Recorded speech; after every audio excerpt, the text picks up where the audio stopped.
అన్న ఈ పాట పాడాడేంది అని మీకు ధర్మ సందేహం రావచ్చు. ఏదన్నా స్తుతి పాట పాడకుండా ఒక ప్రార్థన పాటలాగా పాడాడేమిటి అని మీకు అనిపించవచ్చు. నిజంగా అది ఇప్పుడు ఒక ప్రార్థనలాగానే పాడాను నేను. దేవా నీ పనివారిని పంపు, కోత విస్తారంగా ఉంది, పనివారు కొద్దిమంది ఉన్నారు, పంట తెల్లబారి ఉంది, కోతకు పనివారిని పంపుమని యజమానుని వేడుకొనుడి అని యేసయ్య చెప్పాడు. ఇప్పుడు మీకు ఒక ధర్మ సందేహం రావచ్చు. పనివారికి ఏం తక్కువ ఉంది నాయన?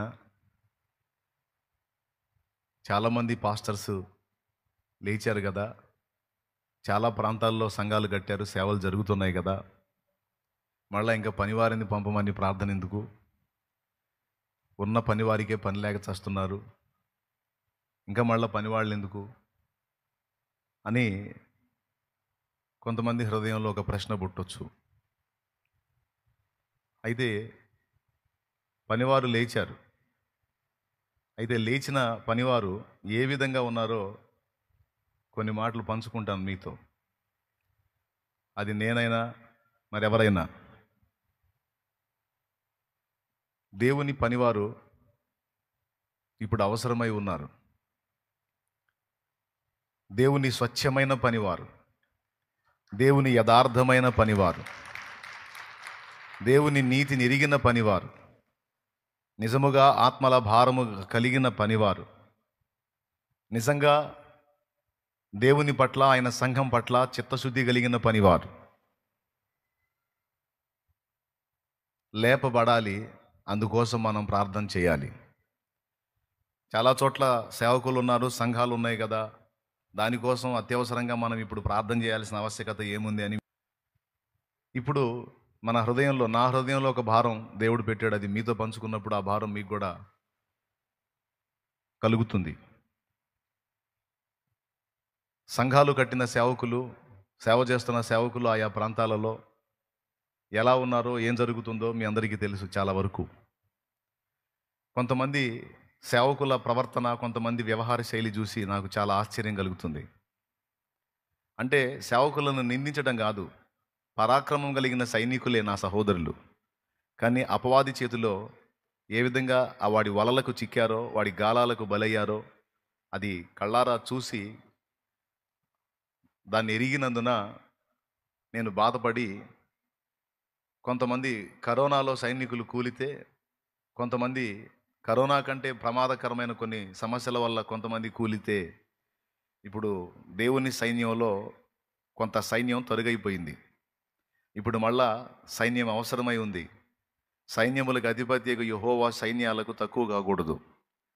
ఆ సైన్యం అంతకంతకు రెట్టింపవాలి. దేవుని రాజ్యము పట్టబడాలి, కట్టబడాలి. Praise the lord.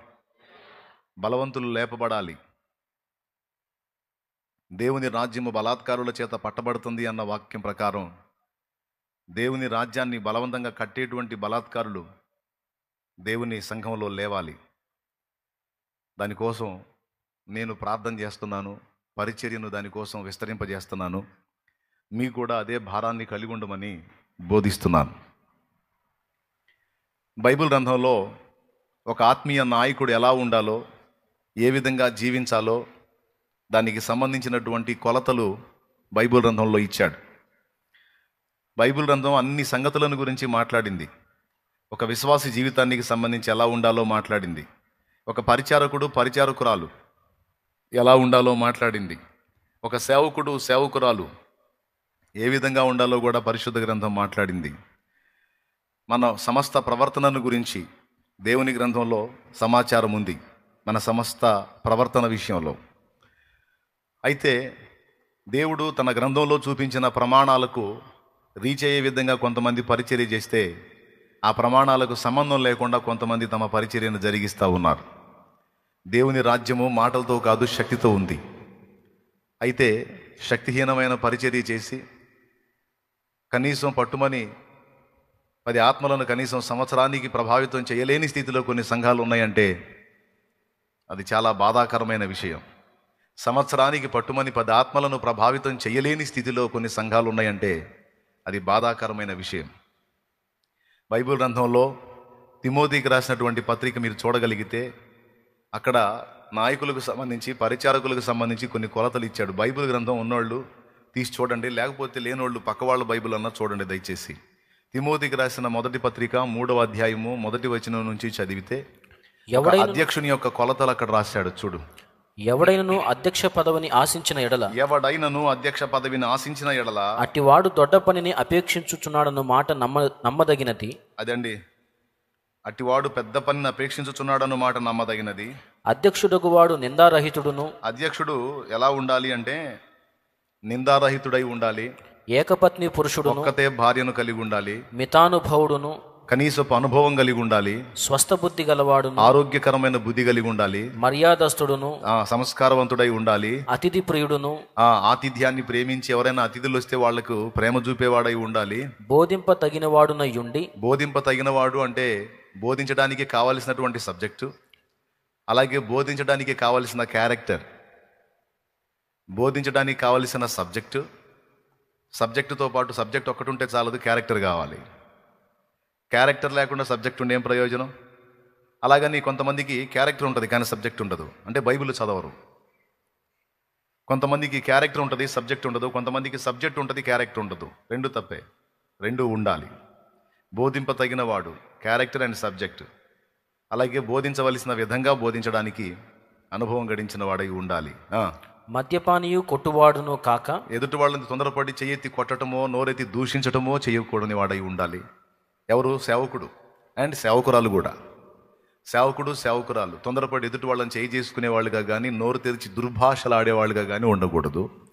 అలాగే మద్యపాని, అప్పటి కాలంలో కొంతమంది త్రాగుడు, ఇప్పుడు కూడా కొంతమంది ఉన్నారు, రహస్యముగా అలాంటి జీవితంలో జీవించేటువంటి పరిస్థితుల్లో కొంతమంది జీవితాలు ఉన్నాయి. మద్యపానియు కొట్టువాడును కాక, సాత్వికుడును జగడమాడని వాడును. సాత్వికుడును అంటే సౌమ్యుడు అంటారండి. సౌమ్యుడు అంటారు. సాత్వికానికి మరొక అర్థం సౌమ్యత. అంటే మృదువుగా ఉండేటువంటి వ్యక్తిత్వం కలిగిన వాడై ఉండాలి.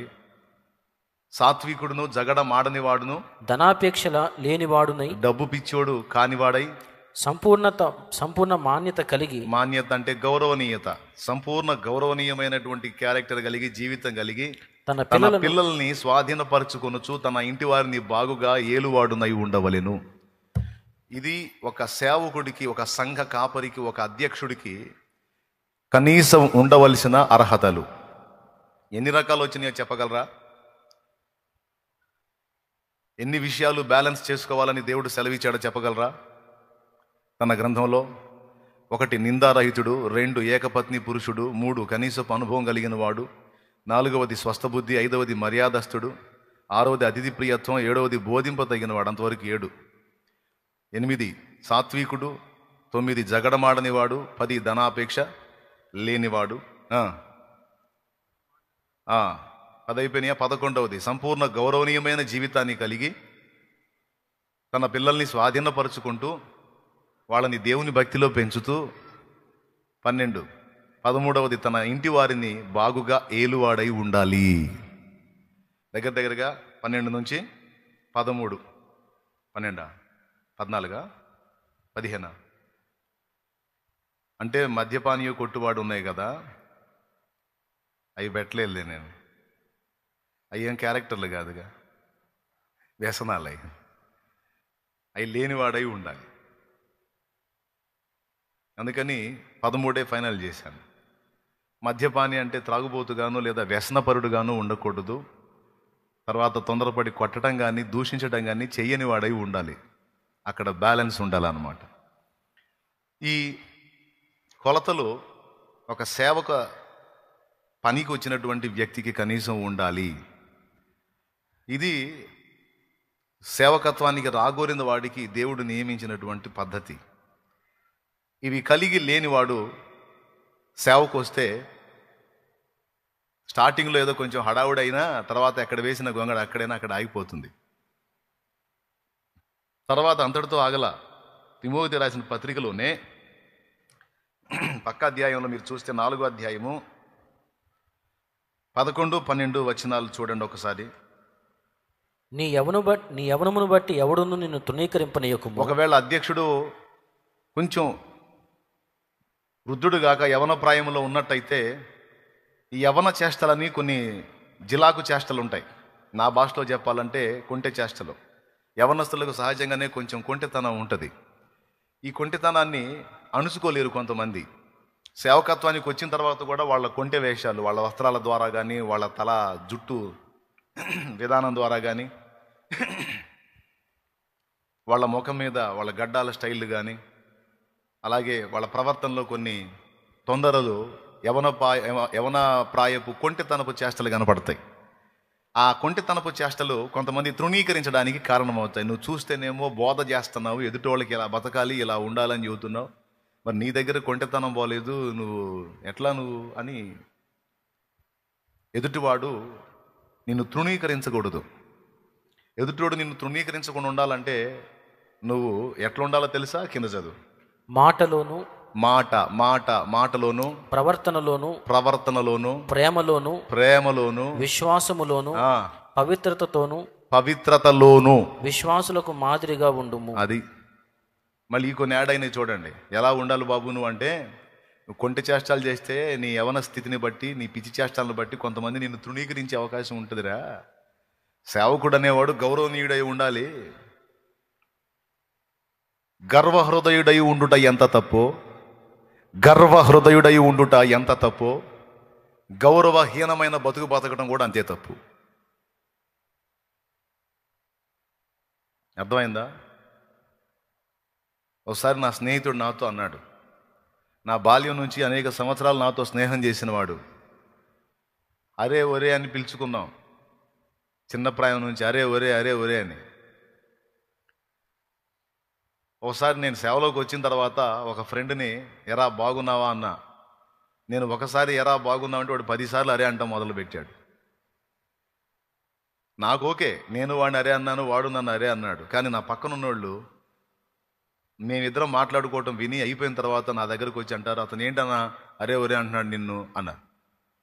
బాబు, నా ఫ్రెండ్ వాడు, నా చిన్న ప్రాయం నుంచి వాడు నాతో స్నేహితుడు, వాడు నేను కలిసి చదువుకున్నాము, ఆడుకున్నాము మేము, వాడు నాకు చాలా క్లోజ్ ఫ్రెండు, వాడు నన్ను అరేనే అంటాడు. అంటే ఏమోనన్నా అప్పుడు ఏదో చిన్నప్పుడు అంటే అన్నారు, లేకపోతే అదే మీరు ఏదో లోకంలో ఉన్నప్పుడు మిమ్మల్ని అరే ఒరే అంటే ఏదో అనుకున్నారు మీ ఫ్రెండ్స్, ఇప్పుడు అతను నిన్ను అరే అంటే మాకు ఎందుకో బాధ కలుగుతుందన్నా అన్నారు.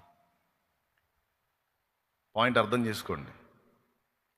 ఆ తర్వాత మళ్ళీ అతను నేను ఎదురుపడ్డప్పుడు ఇక నేను వాడిని అరే అనలేదు, పేరు పెట్టి పిలిచా. నేను ఎప్పుడైతే పేరు పెట్టి పిలిచానో వాడు నన్ను అరే అంటానికి సంకోచించడం మొదలుపెట్టాడు. అంటే ఎక్కడ ఉంది పాయింట్? అవతలి వాడిని నేను ముందే అరే అని తృణీకరించినప్పుడు వాడు 10 సార్లు తృణీకరించాడు. నేను గౌరవనీయంగా వాడు నన్ను అంత గౌరవనీయంగా పేరు పెట్టి పిలిచినప్పుడు నేను అరే అని ఎలా అనేది అని వాడు సైతం మాట్లాడటానికి చాలా ఇబ్బంది పడ్డాడు. దొరిలో వచ్చే అరే అనే పదాన్ని అణుచుకోలేక చివరికి నా గణపట్టమే మానేశాడు. చివరికి బాగున్నావా అంటాం జంపు. ఏమో ఏదన్నా మాట్లాడితే వీడిని ఎక్కడ అరే అనాల్సి వచ్చిద్దు అని చివరికి బయటపడి చెప్పాడు కూడా విడిగా. నీతో మాట్లాడాలంటే కొంచెం టెన్షన్గా ఉంది నాకు, ఎక్కడ అరే అనే పదం వాడతాను అని. నీ చుట్టేమో కొంతమంది ఉంటా ఉన్నారు, నువ్వేమో నన్ను గౌరవంగా పిలుస్తున్నావు, నిన్ను నేను గౌరవంగా పిలవాల్సి వస్తుంది, అలా ఈ ఫ్లోలో ఎప్పుడన్నా ఆ పదం వస్తుందేమని భయం పడుతుంది, అందుకే నీకు దొరకకుండా పారిపోతున్నా అన్నాడు. సరే ఇక వాడు పారిపోని ఉన్నాయి నాకు అనవసరం. నేనైతే అవతలి వాడు నన్ను తృణీకరించడానికి వీలుండేటట్టు నడుచుకోకూడదని డిసైడ్ అయ్యా. అది గర్వం కాదు, గౌరవనీయంగా ఉండటం. అవతలి వాడిని మనం గౌరవించినప్పుడు వాడు మనల్ని చచ్చినట్టు గౌరవించాల్సిందే. మనం గౌరవించినా అవతలి వాడు గౌరవించకపోతే ఆ చుట్టుపక్కల ఉన్న వాళ్ళు ఆడనే తిడతారు. అవతల మనిషి ఎంత సంస్కారంగా మాట్లాడుతున్నాడు, నువ్వెంత చెత్తగా మాట్లాడుతున్నా, ఏంది నీవెవ అంటారు. దేవునికి స్తోత్రం. అట్లాగా యవనమును బట్టి, ప్రవర్తనను బట్టి, తొందరపాట్లను బట్టి ఎవడు కూడా మనల్ని తృణీకరించకుండా మనం అవతలి వాడిని ముందు జాగ్రత్తగా డీల్ చేయాలి. బ్రష్ తెచ్చుకుందామని పొద్దున్నే కిరాణా షాప్కి వెళ్ళా, మా ఇంటి దగ్గరలో. ఫుల్గా ఉన్నారు జనం, వాళ్ళు సరుకులు ఇస్తున్నారు వాళ్ళకి. పోయినోడిని బ్రష్ పేస్ట్ అడిగి తెచ్చుకోవాలా, నాకెందుకు. ఒక ముసలమ్మ ఉంది, సింపుల్గా 90 ఏళ్ళు ఉంటాయి ఆమెకి, సౌండ్ ఇంజనీర్. నేనేమన్నానంటే ఆమెను అట్ట తట్టి, మా అమ్మ బాగున్నావా అన్నా. నాకెందుకు, ఆమెను తట్టి మా అమ్మ బాగున్నావా అన్నా. ఆమె ఇటు తిరిగి సగం కనపడవా ఆమెకి, ఎవటాడా అందే, ఇట్టనే అందే. నా పరుగు పోయింది. ఇక ఎవడు రాడా అందే. ఇక నేను మా అమ్మ అంటే వినపడవచ్చు వినపడకపోవచ్చు, ఎవడు రా నువ్వు అందనుకు మళ్ళీ పరుగు పోయిద్దిగా. అసలు ఏమైనా పలకరించడమే నా తప్పు, కానీ వినపడదని తట్టి బాగున్నావా అన్నా. ఆమె కనపడలా, ఎవడు రాడో అంది పెద్దగా. అక్కడ ఉన్న జనం అంతా విన్నారు, కొంతమంది నవ్వారు. ఆ కిరాణా షాపులో ఆ సరుకులు ఇచ్చే తల్లి కోపడింది, పెద్దగా అరిసింది. ఏం ముసలమ్మ, నీకేం మైండ్ పోయిందా, ఎవరు అంది. అంటే చూసి ఏందమ్మా అంది. అంటే ఎవరు, సరిగా చూసావా, ఫలానా కాదు అంది. అయ్యా నువ్వు అనుకోలేదని అప్పుడు బతిలాడుతుంది.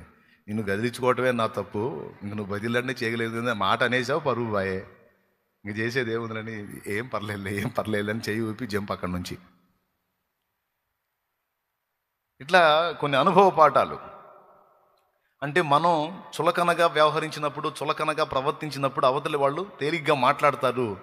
ఇక్కడ బైబిల్లో చెప్పాడు, నీ యవనమును బట్టి ఎవడు కూడా నిన్ను తృణీకరించనీయొద్దు, జాగ్రత్త. మాటలోను, ప్రవర్తనలోను, ప్రేమలోను, విశ్వాసములోను, పవిత్రతలోను, ప్రవర్తనలోను పవిత్రతలోను కూడా విశ్వాసులందరూ నిన్ను చూసి నేర్చుకోవాలి. నిన్ను చూసి ఎలా ప్రవర్తించాలో నేర్చుకోవాలి. నిన్ను చూసి ఎదుటి వాళ్ళతో ఎలా మాట్లాడాలో నేర్చుకోవాలి. నిన్ను చూసి పవిత్రతను ఎలా కాపాడుకోవాలో నేర్చుకోవాలి. నిన్ను చూసి దేవుని యందు ఎలా విశ్వాసం ఉంచి గొప్ప కార్యాలు సాధించాలో నిన్ను చూసి నేర్చుకోవాలి. తిమోతి, జాగ్రత్త నాన్న, నువ్వు ఇలా ఉండాలని రాశాడు లెటరు. దేవుడు ఈ మాటలన్నిటి నుంచి దేవుడు మనందరితో మాట్లాడునుగాక. చదివిన వచనాల్లో నుంచి నా తండ్రి మనల్ని సంధించునుగాక. ఆమేన్. ప్రియులారా, కొన్ని విషయాలు చెప్పనివ్వండి, ఈరోజు చెప్పాలి. మీరు సమస్యలతో, బాధలతో, ఇరుకులతో, ఇబ్బందులతో, అప్పులతో, రోగాలతో, నానావిధ కష్టాలతో వచ్చి ఉండొచ్చు. ఏవేవో ప్రార్థనా రిక్వెస్ట్లు మీకు ఉండి ఉండవచ్చు. కానీ నేను చెప్పే ఒక్కటే మాటతో వాటన్నిటిని మీరు విడిచిపెట్టండి. దేవుడు నిన్న నేడు నిరంతరం ఒక్కటే రీతిగా ఉన్నాడు. నంబర్ 1, దేవుడు నిన్ను ప్రేమిస్తున్నాడు, చాలా ప్రేమిస్తున్నాడు. నిన్నెంతో ప్రేమించాడు కాబట్టే నువ్వంటూ ఉనికిలోకి వచ్చావు. నువ్వంటూ కావాలి అని దేవుడు అనుకున్నాడు కాబట్టే నీ తల్లి గర్భాన నువ్వు జన్మించావు. దేవుడు నువ్వు కావాలి అనుకుని ఉండకపోతే అసలు నీకు జన్మే లేదు. నీకంటూ జన్మ వచ్చింది అంటే దేవుడు నువ్వు అనేదానివి ఒకదానివి, నువ్వు అనేవాడివి ఒకడివి కావాలని ఆయన కోరుకున్నాడు కనుక నీకు ఉనికి వచ్చింది, నీకు జన్మ అనేది వచ్చింది. అంటే అసలు నువ్వు అనేవాడివి ఉనికిలో లేనప్పుడే నిన్ను చూశాడు, అప్పుడే నిన్ను ప్రేమించాడు, ఆనాడే నువ్వు కావాలనుకున్నాడు కాబట్టి నిన్ను పుట్టించాడు. అంటే నువ్వు పుట్టక ముందే నిన్ను ప్రేమించాడంటే నమ్మగలవా? కాబట్టే కదండి నిన్ను పుట్టించింది. దేవునికి స్తోత్రం, హల్లెలూయా. నువ్వు అనేవాడివి ఒకడివి కావాలని ఆయన అనుకోకపోతే నీకు ఉనికి ఉందా? ఏంది చెప్పరు? మరి లేదనరే, మీరు చెప్పండి అమ్మా బంగారు తల్లులు.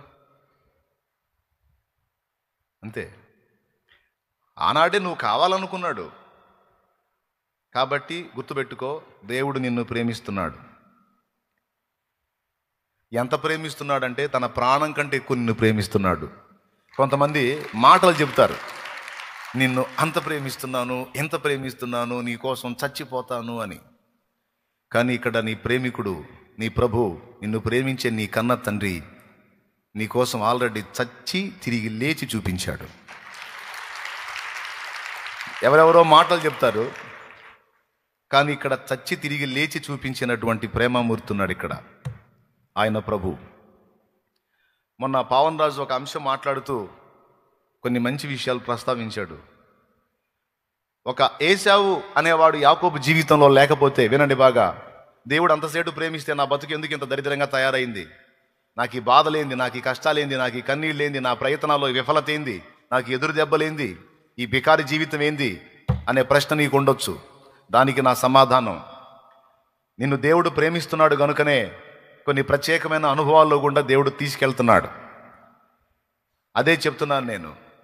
మనందరినీ దేవుడు ప్రత్యేకంగా చెక్కుకుంటున్నాడు, సిద్ధపరుచుకుంటున్నాడు. ఎందుకంటే ముందే చెప్పాను, నిన్ను ప్రేమిస్తున్నాడు. దేవుడు నిన్ను ప్రేమించకపోతే నీ లైఫ్ ఇంకో టైపులో ఉంటుంది. నీకు ఎలాంటి చెక్కడాలు ఉండవు, నీకు ఎలాంటి బాధలు, ఇరుకులు, ఇబ్బందులు ఉండవు, ఎలాంటి ఒత్తిళ్ళు, ఒడిదుడుకులు ఉండవు ఆయన నిన్ను ప్రేమించకపోతే. ఎందుకంటే వదిలేసేస్తాడు. వదిలేసినప్పుడు అడ్డదిడ్డంగా బతికి ఎట్టెట్నో ఏదేదో పొందేసుకొని చివరికి చచ్చి నరకానికి పోతావు. చెప్పు, ఎక్కడికి పోతావు? చచ్చి. భూమి మీద లైఫ్ అయితే ఎంజాయ్ చేస్తావు, అడ్డదిడ్డంగా బతుకుతావు, అన్నీ అందుతాయి, అనుభవిస్తావు, చచ్చి నరకానికి పోతావు. నిన్ను దేవుడు నరకానికి అప్పచెప్పాలి అని నిన్ను ద్వేషించినట్టయితే నీకు ఎలాంటి చక్రాలు ఉండవు, ఎలాంటి ఒత్తిళ్ళు ఉండవు, ఎలాంటి ఒడిదుడుకులు ఉండవు, ఎలాంటి శోధనలు ఉండవు, ఎలాంటి కష్టాలు ఉండవు. సొదొమ గొమొర్రా వాళ్ళు ఎలాగైతే బలిసి విచ్చలవిడిగా బాగా తిని బలిసి ముసలోళ్ళు మొదలుకొని పిల్లల వరకు అందరూ విచ్చలవిడిగా ఊరేగారో అట్టుంటుంది లైఫ్. కొంతమంది సోదరులు ఉన్నారు, నాకు అలాంటి జీవితం కావాలని కోరుకునేవాళ్ళు. అలాంటి జీవితాన్ని నీకు ఇచ్చాడంటే నీ చాప్టర్ క్లోజ్ అయినట్టే. నిన్నంటూ దేవుడు తీసుకొచ్చి కొన్ని ఒత్తిళ్లలో గుండా తీసుకెళ్తున్నాడంటే అర్థం ఏంటో తెలుసా? నీ లైఫ్, నీ ఫ్యూచర్ బెస్ట్గా ఉండాలని దేవుడు డిజైన్ చేశాడు. అర్థమైందా? నీ ఫ్యూచర్ ఆశీర్వాదకరంగా ఉండాలని నిన్ను ముళ్ళ బాటలో గుండా తీసుకెళ్తున్నాడు దేవుడు. మల్లె పూల బాటలో కాదు, కాళ్ళ కింద చల్లగా సువాసనగా మెత్తగా ఉండటానికి. మల్లెపూలు కాదు, ముళ్ళ బాటలో గుండా తీసుకెళ్తాడు. అబ్బో నడవలేకపోతున్నానయ్యా అంటే ఆయన అరచేతులు అడ్డం పెడతాడు. అవసరమైతే నేను నడిచాను, నువ్వు నడు అంటాడు. ఏం ప్రభువా, నువ్వు నన్ను ప్రేమిస్తున్నావు, నాకు ఈ ఎగచాట్లేంది, ఈ బాధలేంది, ఈ ద్వేషాలేంది, ఈ పరిస్థితులేంది అంటే దేవుడు చెప్పే సమాధానం ఒకటే. ఏశావు అనేవాడు యాకోబు జీవితంలో లేకపోతే యాకోబు అనేవాడు ఇశ్రాయేలుగా మారే ఛాన్సే లేదు. ఫరో అనేవాడు మోషే లైఫ్లో లేకపోతే మోషే అనేవాడి చరిత్ర మనకు తెలిసేదే కాదు. స్తోత్రం. ఏమంటారు? మనందరి జీవితాల్లో దేవుడు అనుమతించిన ఏశావు లాంటి వ్యక్తులు లేదా పరిస్థితులు ఉంటాయి. వీళ్ళు మనకి కీడు తలపెట్టేవాళ్ళు. ఈ పరిస్థితులు మనకి ఇబ్బంది తలపెట్టాయి, ఇవి మనల్ని గాయపరిచాయి. అయినా దేవుడు అనుమతించాడు. ఎందుకంటే యాకోబుగా ఉన్న నిన్ను, స్థిరము లేని వ్యక్తిగా ఉన్న నిన్ను ఇశ్రాయేలుగా మార్చాలని దేవుడు డిసైడ్ చేశాడు. చెప్పండి, దేవుడి చేతుల్లో చెక్కబట్టం మీకు ఇష్టమా? లేకపోతే అలాంటి ఏం వద్దు, నాకు లోకస్తులు బతికిన బతుకు కావాలి, నాకు అన్ని విషయాల్లో ఎంజాయ్ కావాలని అంటావా? చెప్పు, ఇప్పుడే చేస్తా నీ కోసం ప్రార్థన, ఆ లైఫే నీకు రావాలని. లోకస్తుల్లాగా నాకు ఎంజాయ్ లైఫ్ కావాలి అంటావా? అట్లయితే సొదొమ గొమొర్రా వాళ్ళ అభిషేకం నీ మీదకి రావాలని ప్రార్థన చేస్తా. సొదొమ గొమొర్రా వాళ్ళ అభిషేకం నీ మీదకి రావాలని ప్రార్థన చేస్తా. వాళ్ళ అభిషేకం వచ్చిందంటే వాళ్ళకు వచ్చినట్టు సమృద్ధి వచ్చింది, వాళ్ళకు వచ్చినట్టు నడమంత్రం, విడివేలం కూడా వస్తాయి. చెప్పు మరి, పోదు కానీ పాతాళానికి కావాలా? లేకపోతే ప్రేమ కలిగిన దేవుని చేతుల్లో ఒక శిల్పం వల్ల చెక్కబడతావా? చెప్పు, కరెక్ట్గా చెప్పు, నా గట్టి చెప్పు. చెక్కబడాలా? అట్లయితే ఒత్తిళ్ళు ఉంటాయి. నాకేంది అన్న ప్రశ్న వద్దు. అట్లయితే ప్రయాణంలో ఒత్తిళ్ళు ఉంటాయి. అయితే ఒకటి, నిన్ను సావనివ్వడు, నిన్ను నాశనం కానివ్వడు. ఖచ్చితంగా నీకు సిద్ధపరిచిన గమ్యానికి నిన్ను చేర్చుకుంటాడు. అది నమ్మాలి. విశ్వాసం అంటే కళ్ళ ముందు ఉన్నదాన్ని చూసి నమ్మటం కాదు. అది నమ్మకం అనిపించుకోదు, విశ్వాసం అనిపించుకోదు. విశ్వాసం అంటే ఏంటో తెలుసా? అదృశ్యములో ఉన్నదాన్ని విశ్వాస నేత్రాలతో చూచి దేవుని వైపు సాగిపోవటమే విశ్వాసం అంటే. స్తోత్రం చెప్పు, 2 చేతులు ఎత్తి. అది ఇక్కడ కూర్చొని మాట్లాడుతున్నా నేనేమి పూల పల్లకిలో రాలా. మాటలు పడటం నాకు తెలుసు, తిట్లు తినటం నాకు తెలుసు, ఘోరమైన దూషణ పొందటం నాకు తెలుసు, వస్త్రహీనత నాకు తెలుసు, ఆకలి బాధ నాకు తెలుసు, పస్తులు ఉండటం అంటే ఏంటో నాకు తెలుసు, వ్యాధి తీవ్రత ఏంటో నాకు తెలుసు.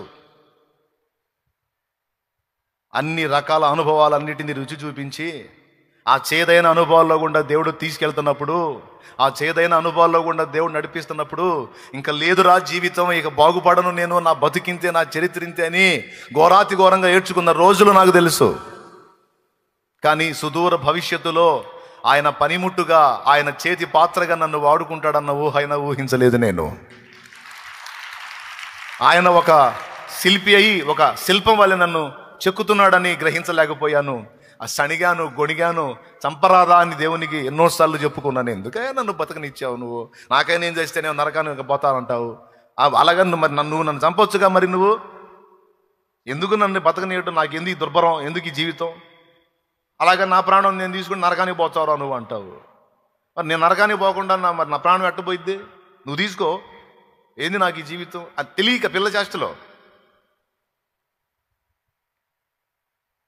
కానీ నాకు తెలియదు పాత్రని సారె మీద ఉంచాడని, కానీ నాకు తెలియదు. కానీ తర్వాత నాకు అర్థమైంది, ఇప్పుడు ఇంకా బాగా తేటగా అర్థమైంది. ఇప్పుడు ఆనాటి నా మాటలను బట్టి నవ్వుకొని సారీ చెప్పడం తప్ప ఏమనుకోకయ్యా, పిచ్చి మాటలు మాట్లాడాను సోది ఉన్నప్పుడు అని అట్లా అనుకోవడం తప్ప ఇప్పుడు చేసేది ఏం లేదు. ఎందుకు? ఈ అనుభవాన్ని ఆనాడు నేను చూడలా. ఎవరు చూశారు? పెద్దగా చెప్పండి. చూశాడు. మరి నాకు తెలీదు. మరి చివరికి ఏం నాకు అన్యాయం చేశాడా?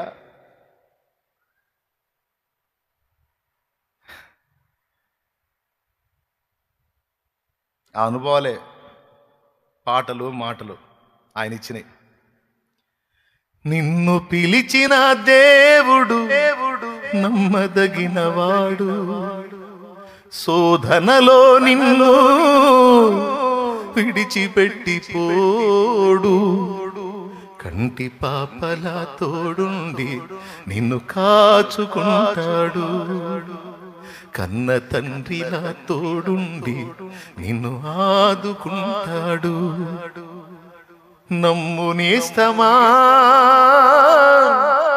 ఇది సత్యం,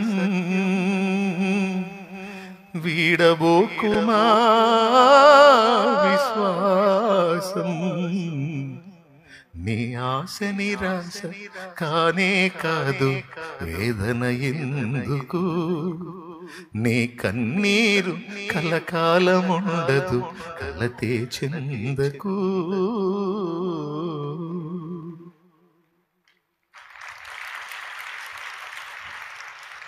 మావయ్య గారి దగ్గర నుంచి పారిపోయి వస్తున్నాడు యాకోబు. భార్యల్ని, పిల్లల్ని, మందల్ని తీసుకొని పారిపోయి వస్తుంటే యాకోబు, లాబాను కడుపులో మండింది మావకి. నమ్మకంగా వీడు మొత్తం సామానంతా వేసుకొని పోతున్నాడు, గొర్రెలన్నింటినీ వేసుకొని పోతున్నాడు. గొర్రెలేమో లాబాను సొమ్మేం కాదు, యాకోబు జీతం. అయినా సరే యాకోబును దోచుకోవాలని, యాకోబుని చంపాలని కక్షభూనిన వాడే బయలుదేరాడండి మంది మార్బలాన్ని వేసుకొని లాబాను. ఇట్లా లాబాను తరుముతాడని తెలుసు యాకోబుకి. చూసావా దేవుడు ఏం చేస్తున్నాడో చూడు. యాకోబుకి ఏం చెప్పలా, యాకోబుతో ఏం మాట్లాడలా, యాకోబుని భయంలోనే ఉంచాడు. వినో యాకోబుని భయంలోనే వణికేటట్టే ఉంచాడు, సమస్యలో ఉన్నట్టుగానే ఉంచాడు. యాకోబుని దెబ్బతీయాలనుకున్న లాబానుతో మాట్లాడుతున్నాడు. బాగా సమీపానికి వెళ్ళాడు యాకోబు. సమీపానికి ఎంత కక్ష పూనాడంటే యాకోబును చీల్చి చెండాలని అంత కోపం వచ్చింది. చీల్చి చెండాడాలి దుర్మార్గుడిని, నా మందంతా తీసుకొని పోతున్నాడు, నా పిల్లల్ని తీసుకొని పోతున్నాడని అంత కోపంతో బయలుదేరాడు. కనుకనే దేవుడు మాట్లాడాడు లాబానుతో. ఏమన్నా తెలుసా? యాకోబును సమీపించి మంచియే గాని చెడ్డయే గాని నీవు పలకకు సుమి. యాకోబుకి ఏమైనా కీడు తలపెట్టినా, కనీసం నోరు జారి ఎగస్ట్రాగా ఒక మాట మాట్లాడినా నువ్వు ఇంటికి చేరవు. ఎవరు మాట్లాడుతున్నాడు? దేవుని వార్నింగ్ అంటే ఏంది? అయిపోతావని అర్థం, చెప్పకనే చెప్పినట్టు. మళ్ళీ ఈ సంగతి యాకోబుకు తెలియదు. ఆ లాబానే చెప్పాడు, నీ పని చేద్దామని వచ్చినా కానీ అల్లుడు, నిన్ను మట్టిలో పెడదామని వచ్చా కానీ పితరుల దేవుడైన యెహోవా నాతో మాట్లాడాడు, నీ దేవుడైన యెహోవా నాతో మాట్లాడాడు. యాకోబుతో మంచియే కానీ చెడ్డయే కానీ నీవు పలకవద్దని నాతో మాట్లాడాడు. బతికిపోయావు. పోయి ఏమన్నాడో తెలుసా? వాస్తవంగా సాగుగొట్టాలని బయలుదేరినోడు దేవుడు వార్నింగ్ ఇచ్చేసరికి, అల్లుడు ఏమిటి ఈ ప్రయాణం, ఈ ఆకస్మిక ప్రయాణం, ఒక్క మాట నాకు చెబితే తంబూరాలతో, నాట్యంతో, సంభ్రమాశ్చర్యాలతో నేను నిన్ను సాగనంపుతునే. ఒట్టిదే సాగు చేసేవాడు. దేవునికి స్తోత్రం. దేవుడు వార్నింగ్ ఇచ్చిన తర్వాత లైన్లోకి వచ్చింది బండి. మన శత్రువులతో దేవుడు ఒక పక్క మాట్లాడుతూనే ఉంటాడు, మనకు మాత్రం భయం కల్పిస్తూనే ఉంటాడు. మనకేమో వాళ్ళు వచ్చి ఆడ మీద పడతారు అన్నట్టు చూపిస్తాడు. మరి వాళ్ళకి ఇవ్వాల్సిన వార్నింగ్ వాళ్ళకి ఇస్తాడు. మనల్ని గల్లించినప్పుడల్లా వాళ్ళకి బగులుతూనే ఉంటుంది. దేవునికి స్తోత్రం కలుగును గాక. ఏమన్నా అర్థమైందని నేను చెప్పింది? ఎంతమందికి? మళ్ళీ వాళ్ళతో మాట్లాడినట్టు నీకు తెలియదు. మళ్ళీ అర్థమైందా? వాడికి ఇచ్చేది వాడికి ఇస్తాడు. ఇటుపక్క ఇప్పుడు లాభాంత అయిపోయిందిరా అనుకుంటే మళ్ళీ వేసావు. నా జ్యేష్ఠత్వ హక్కు కొట్టేశాడు. అలాగే నాకు రావాల్సిన దీవెనలు కూడా నా గెటప్పులో పోయి మా నాన్న కళ్ళు లేనివాడిని మోసం చేసి నా దీవెనలు కొట్టేశాడు. యాకోబు గారిని బతకనీయకూడదు, వాడిని చంపాలని మా నాన్న ముసలోడు అయిపోయాడు. ఈ ముసలోడు కన్ను మూసిన తర్వాత వాడిని కూడా గాజేస్తానని శపథం చేశాడు. వేసావు. మా నాన్న చచ్చిపోయినాక మా తమ్ముడిని కూడా చంపుతాను నేనని శపథం చేశాడు. వేసావు. వేసావా ఏడిసావా? వేసావు. వేసావు. శపథం చేస్తే దేవుడు అన్నాడు ఏడిసావని. చూడరా నువ్వు, నా అనుమతి లేకుండా యాకోబును ముడతావా? ముట్టు చూద్దాం అనుకొని ఉన్నాడు దేవుడు కూడా. అప్పుడు ఎబ్బోకు రేవు దాటిచ్చాడండి అందరినీ. ఎందుకు దాటిచ్చాడో తెలుసా? మామని తప్పించుకున్నాను అనుకుంటే ఇప్పుడు అన్న చంపుతాడేమో అని భయం. ఆల్రెడీ వాళ్ళ అమ్మ చెప్పనే చెప్పింది, అరే మీ నాన్న చచ్చిపోయిన తర్వాత నిన్ను చంపుదామని వాడి కోపాన్ని వాయిదా వేసుకున్నాడు. అంటే పగబట్టాడు మీ అన్న. మీ నాన్న చనిపోయిన తర్వాత నిన్ను చంపాలని ప్రతిజ్ఞ చేశాడు రా. వాడు చేస్తాడు, అంత పని చేస్తాడు, నువ్వు వెళ్ళిపోయి ఇక్కడ నుంచి అంటే అప్పుడు లాభం దగ్గర పారిపోయాడు. అప్పుడు ఒంటరిగా పోయినోడు 2 గుంపులై వచ్చాడు ఇప్పుడు. కానీ యాకోబు గుండెలో ఏం భయం ఉంది? ఆ పాత పగ మా అన్నకు అంతే ఉంది అనుకుంటున్నాడు. నిజమే, అది నిజమే. యాకోబు ఎందుకైనా మంచిదని కొంతమంది పనివాళ్ళని పంపించాడు. మా అన్న ఎట్టున్నాడో చూడండి రా అని.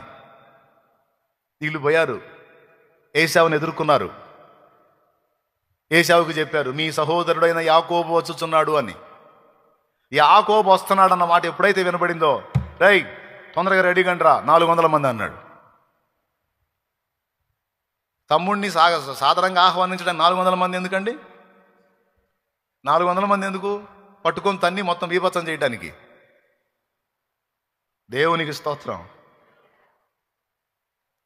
కానీ ఏం జరిగింది తర్వాత? మేము అయ్యగారు యాకోబు గారు ఇట్లా నువ్వు వస్తున్నావన్న మాట మీ అన్నకి చెప్పామో లేదో. ఎంత సీరియస్ అయ్యాడంటే, రే వెంటనే 400 మంది రెడీ కండ్రా అన్నాడు. ఏందో కొంచెం అనుమానంగానే ఉందండి అయ్యగారు. ఇంకా అనుమానం ఏముందిరా, వాడి పగ ఇంకా తీరలేదు. లేకపోతే 400 మందిని ఏం చేసుకుంటారు నా దగ్గర రావడానికి? ఖచ్చితంగా నన్ను, నా భార్యని, పిల్లల్ని, నా మందల్ని మొత్తం నాశనం చేయడానికే వస్తున్నాడు వాడు అని ఇక ముందుకు సాగలేకపోయాడు. సాగలేక ఆగిపోయి, ఏవయ్యా నా కృప నిన్ను విడువదంటివే,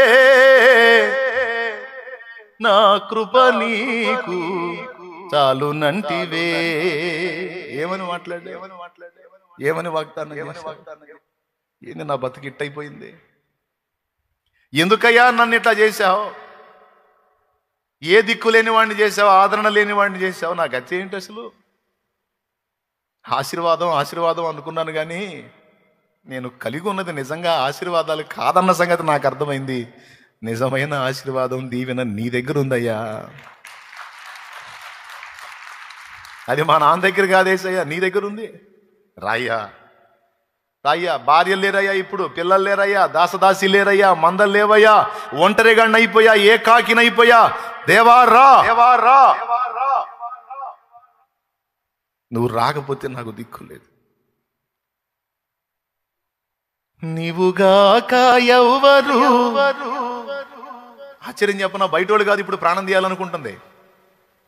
అటుపక్క మావయ్య, ఇటుపక్క అన్నయ్య, సొంత వాళ్ళ చేతుల్లోనే ప్రాణాలు పోయే పరిస్థితి వచ్చేసింది. నీవుగాక ఎవరు నాకు లేరయ్యా, నీవే నా ప్రాణము, నీవే నా సర్వము. దేవుని గోజాడుకున్నాడు. ఆ రాత్రి దేవుడు దర్శించి ఆ ఏశావు దెబ్బకి కలవరపోతే యాకోబుతో రాత్రంతా పెనుగులాడి ఎంతకి గెలవకుండా చూచి తొడ గూటి మీద కొడితే దేవుడు ఆ గూడు వసిలి ఏం లేదు, ఈ నడుం దగ్గర ఈ తొంటి ఉంటుంది కదండి, తొలగొట్టేసరికి అవిటోడు అయిపోయాడు. అప్పటిదాకా నిలబడి రొమ్ముకు రొమ్ము అనిచ్చినోడు ఇక బెండ్ అయిపోయాడు. అలా తొడగూడు వసలగొట్టి ఆ తర్వాత పేరు అడుగుతాడు. సరే ఆశీర్వదించు, నన్ను దీవించితేనే కానీ పోనీ అంటున్నాగా, నీ పేరు చెప్పు అన్నాడు. యాకోబునయ్యా మోసగాడిని, నేనేందో నాకు తెలుసయ్యా, నా బతికేందో నాకు అర్థమైందయ్యా అన్నాడు. రైట్, నీవు మనుషులతోనూ దేవునితోనూ పోరాడి గెలిచితివి గనుక నీవు ఇక నుంచి ఇశ్రాయేలు అనబడదు అన్నాడు.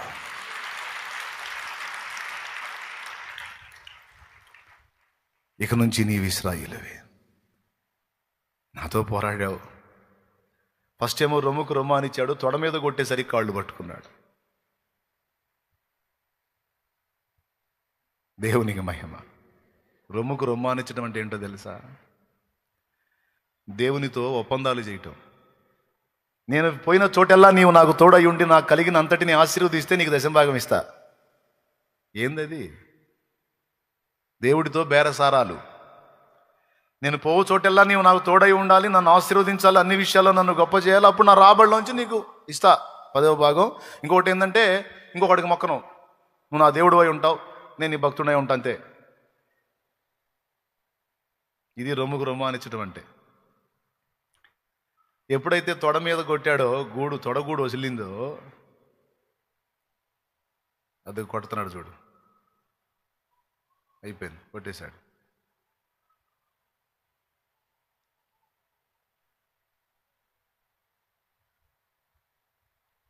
అయిపోయాడు. ఇంకా లేవలేడు, ఇంకా పెనుగులాడలేడు, అయిపోయింది, కూలబడిపోయాడు. ఇక కాళ్ళ బేరానికి వచ్చాడు. ఇక్కడేమో ప్లెయిన్గా చూపించాడు. బైబిల్లో హోషేయాలో ఏం రాసిందో తెలుసా?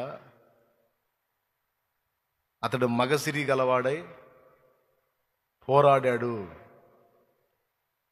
యాకోబు మగసిరి గలవాడై పోరాడాడని కింద కన్నీళ్లతో దేవుని పాదాలు పట్టుకున్నాడట. పెద్దగా ఏడ్చేశాడు. రొమ్ముకు రొమ్ము ఆనించడం కాదు, నీకు దశభాగాలు ఇయటం కాదు, నువ్వు నాకు దేవుడు అయి ఉండటం కాదు, ఇక నువ్వే నాకు దిక్కు అని పట్టుకున్నాడు కాళ్ళు. ఇక లేదు వేరే ఆప్షన్ నాకు, ఇక లేదు నాకు వేరే ఆప్షన్, నువ్వే నాకు దిక్కు అని పట్టుకున్నాడు కాళ్ళు. అప్పుడు దీవించాడు. దేవునికి స్తోత్రం కలుగును గాక. ప్రియులారా,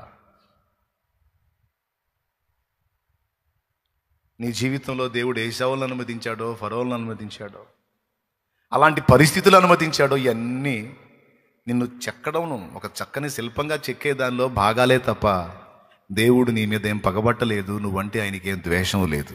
ఇంకా చెప్పాలంటే తన ప్రాణం కంటే ఎక్కువ ఇష్టం నువ్వు ఆయనకి. తమ్ముడు, నమ్ముతావా? తమ్ముడు, నేను నమ్ముతాను అన్నోళ్ళు చేతులు ఎత్తండి. ఎంత ఇష్టం నువ్వంటే? ప్రాణం పెట్టేశాడు కదండి, ప్రాణం. అదేనన్నా ఇంత ప్రేమిస్తున్నాడని చెబుతున్నావు, బాగానే ఉంది, కానీ నాకు ఈ బాధలేందో అని ప్రేమించాడు కనుకనే శ్రమల కొలిమిలో గుండా తీసుకొస్తున్నాడు. అదే నిన్ను ప్రేమించకపోయి ఉంటే నిన్ను వదిలేసేవాడు, సొదొమ గొమొర్రా వాళ్ళ బతుకయ్యేది నీది. బాధలో ఇబ్బందులో ఈ జీవితం బాగుందా? ఆ జీవితం బాగుంటుందా? బాధలో ఇబ్బందులో ఈ జీవితంలో దేవుడు మనకు తోడై ఉన్నాడు. ఆ జీవితంలో బాధలు ఉండవు, కానీ దేవుడు ఉండడు.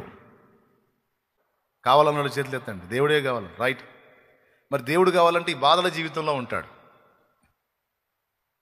ఎందుకంటే ఆయన మరి ఊరుకోడు. కొంతమంది కొడుకులు వేరు పడతాం అంటారు. ఎందుకు? తండ్రితో ఉంటే ప్రతిదానికి చెబుతుంటాడు, నచ్చదు. తల్లితో ఉంటే ప్రతిదానికి చెబుతుంటుంది, నచ్చదు. అందుకే వాడు ఏమనుకుంటాడు, వాడి భార్య ఏదన్నా చేయని అన్నీ వీళ్ళకి చెప్పుకోవాల్సి వస్తుంది. ఇది ఒక దరిద్రం అయిపోయింది, తలపోటు అయిపోయింది. మనం వేరైపోదాం. అప్పుడు మనకి ఏ ఆంక్షలు ఉండవు, ఏ అదుపాజ్ఞలు ఉండవు, ఏ గొడవ ఉండదు, ఏ దరిద్రం ఉండదు. అనే కదా వేరైపోతారు.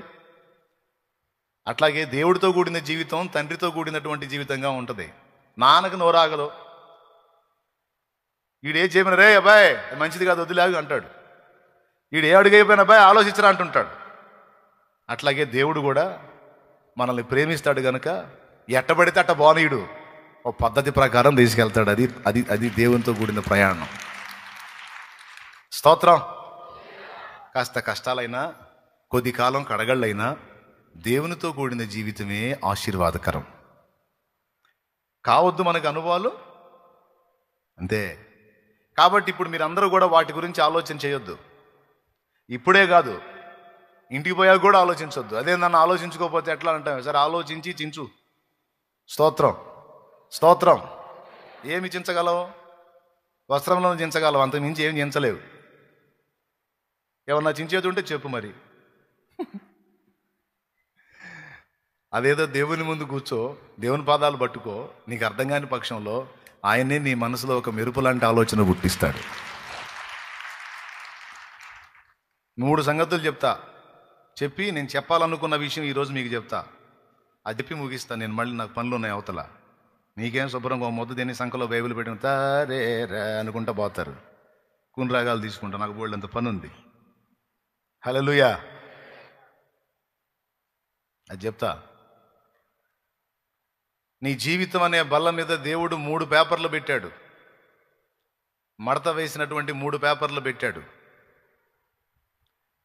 ఒకటి నిన్నటిది, ఒకటి నేటిది, ఒకటి రేపటిది. స్తోత్రం. 3 ఉన్నాయి పేపర్లు మడత పెట్టి కనపడకుండా, లోపల ఏముందో కనపడకుండా 3 ఉన్నాయి.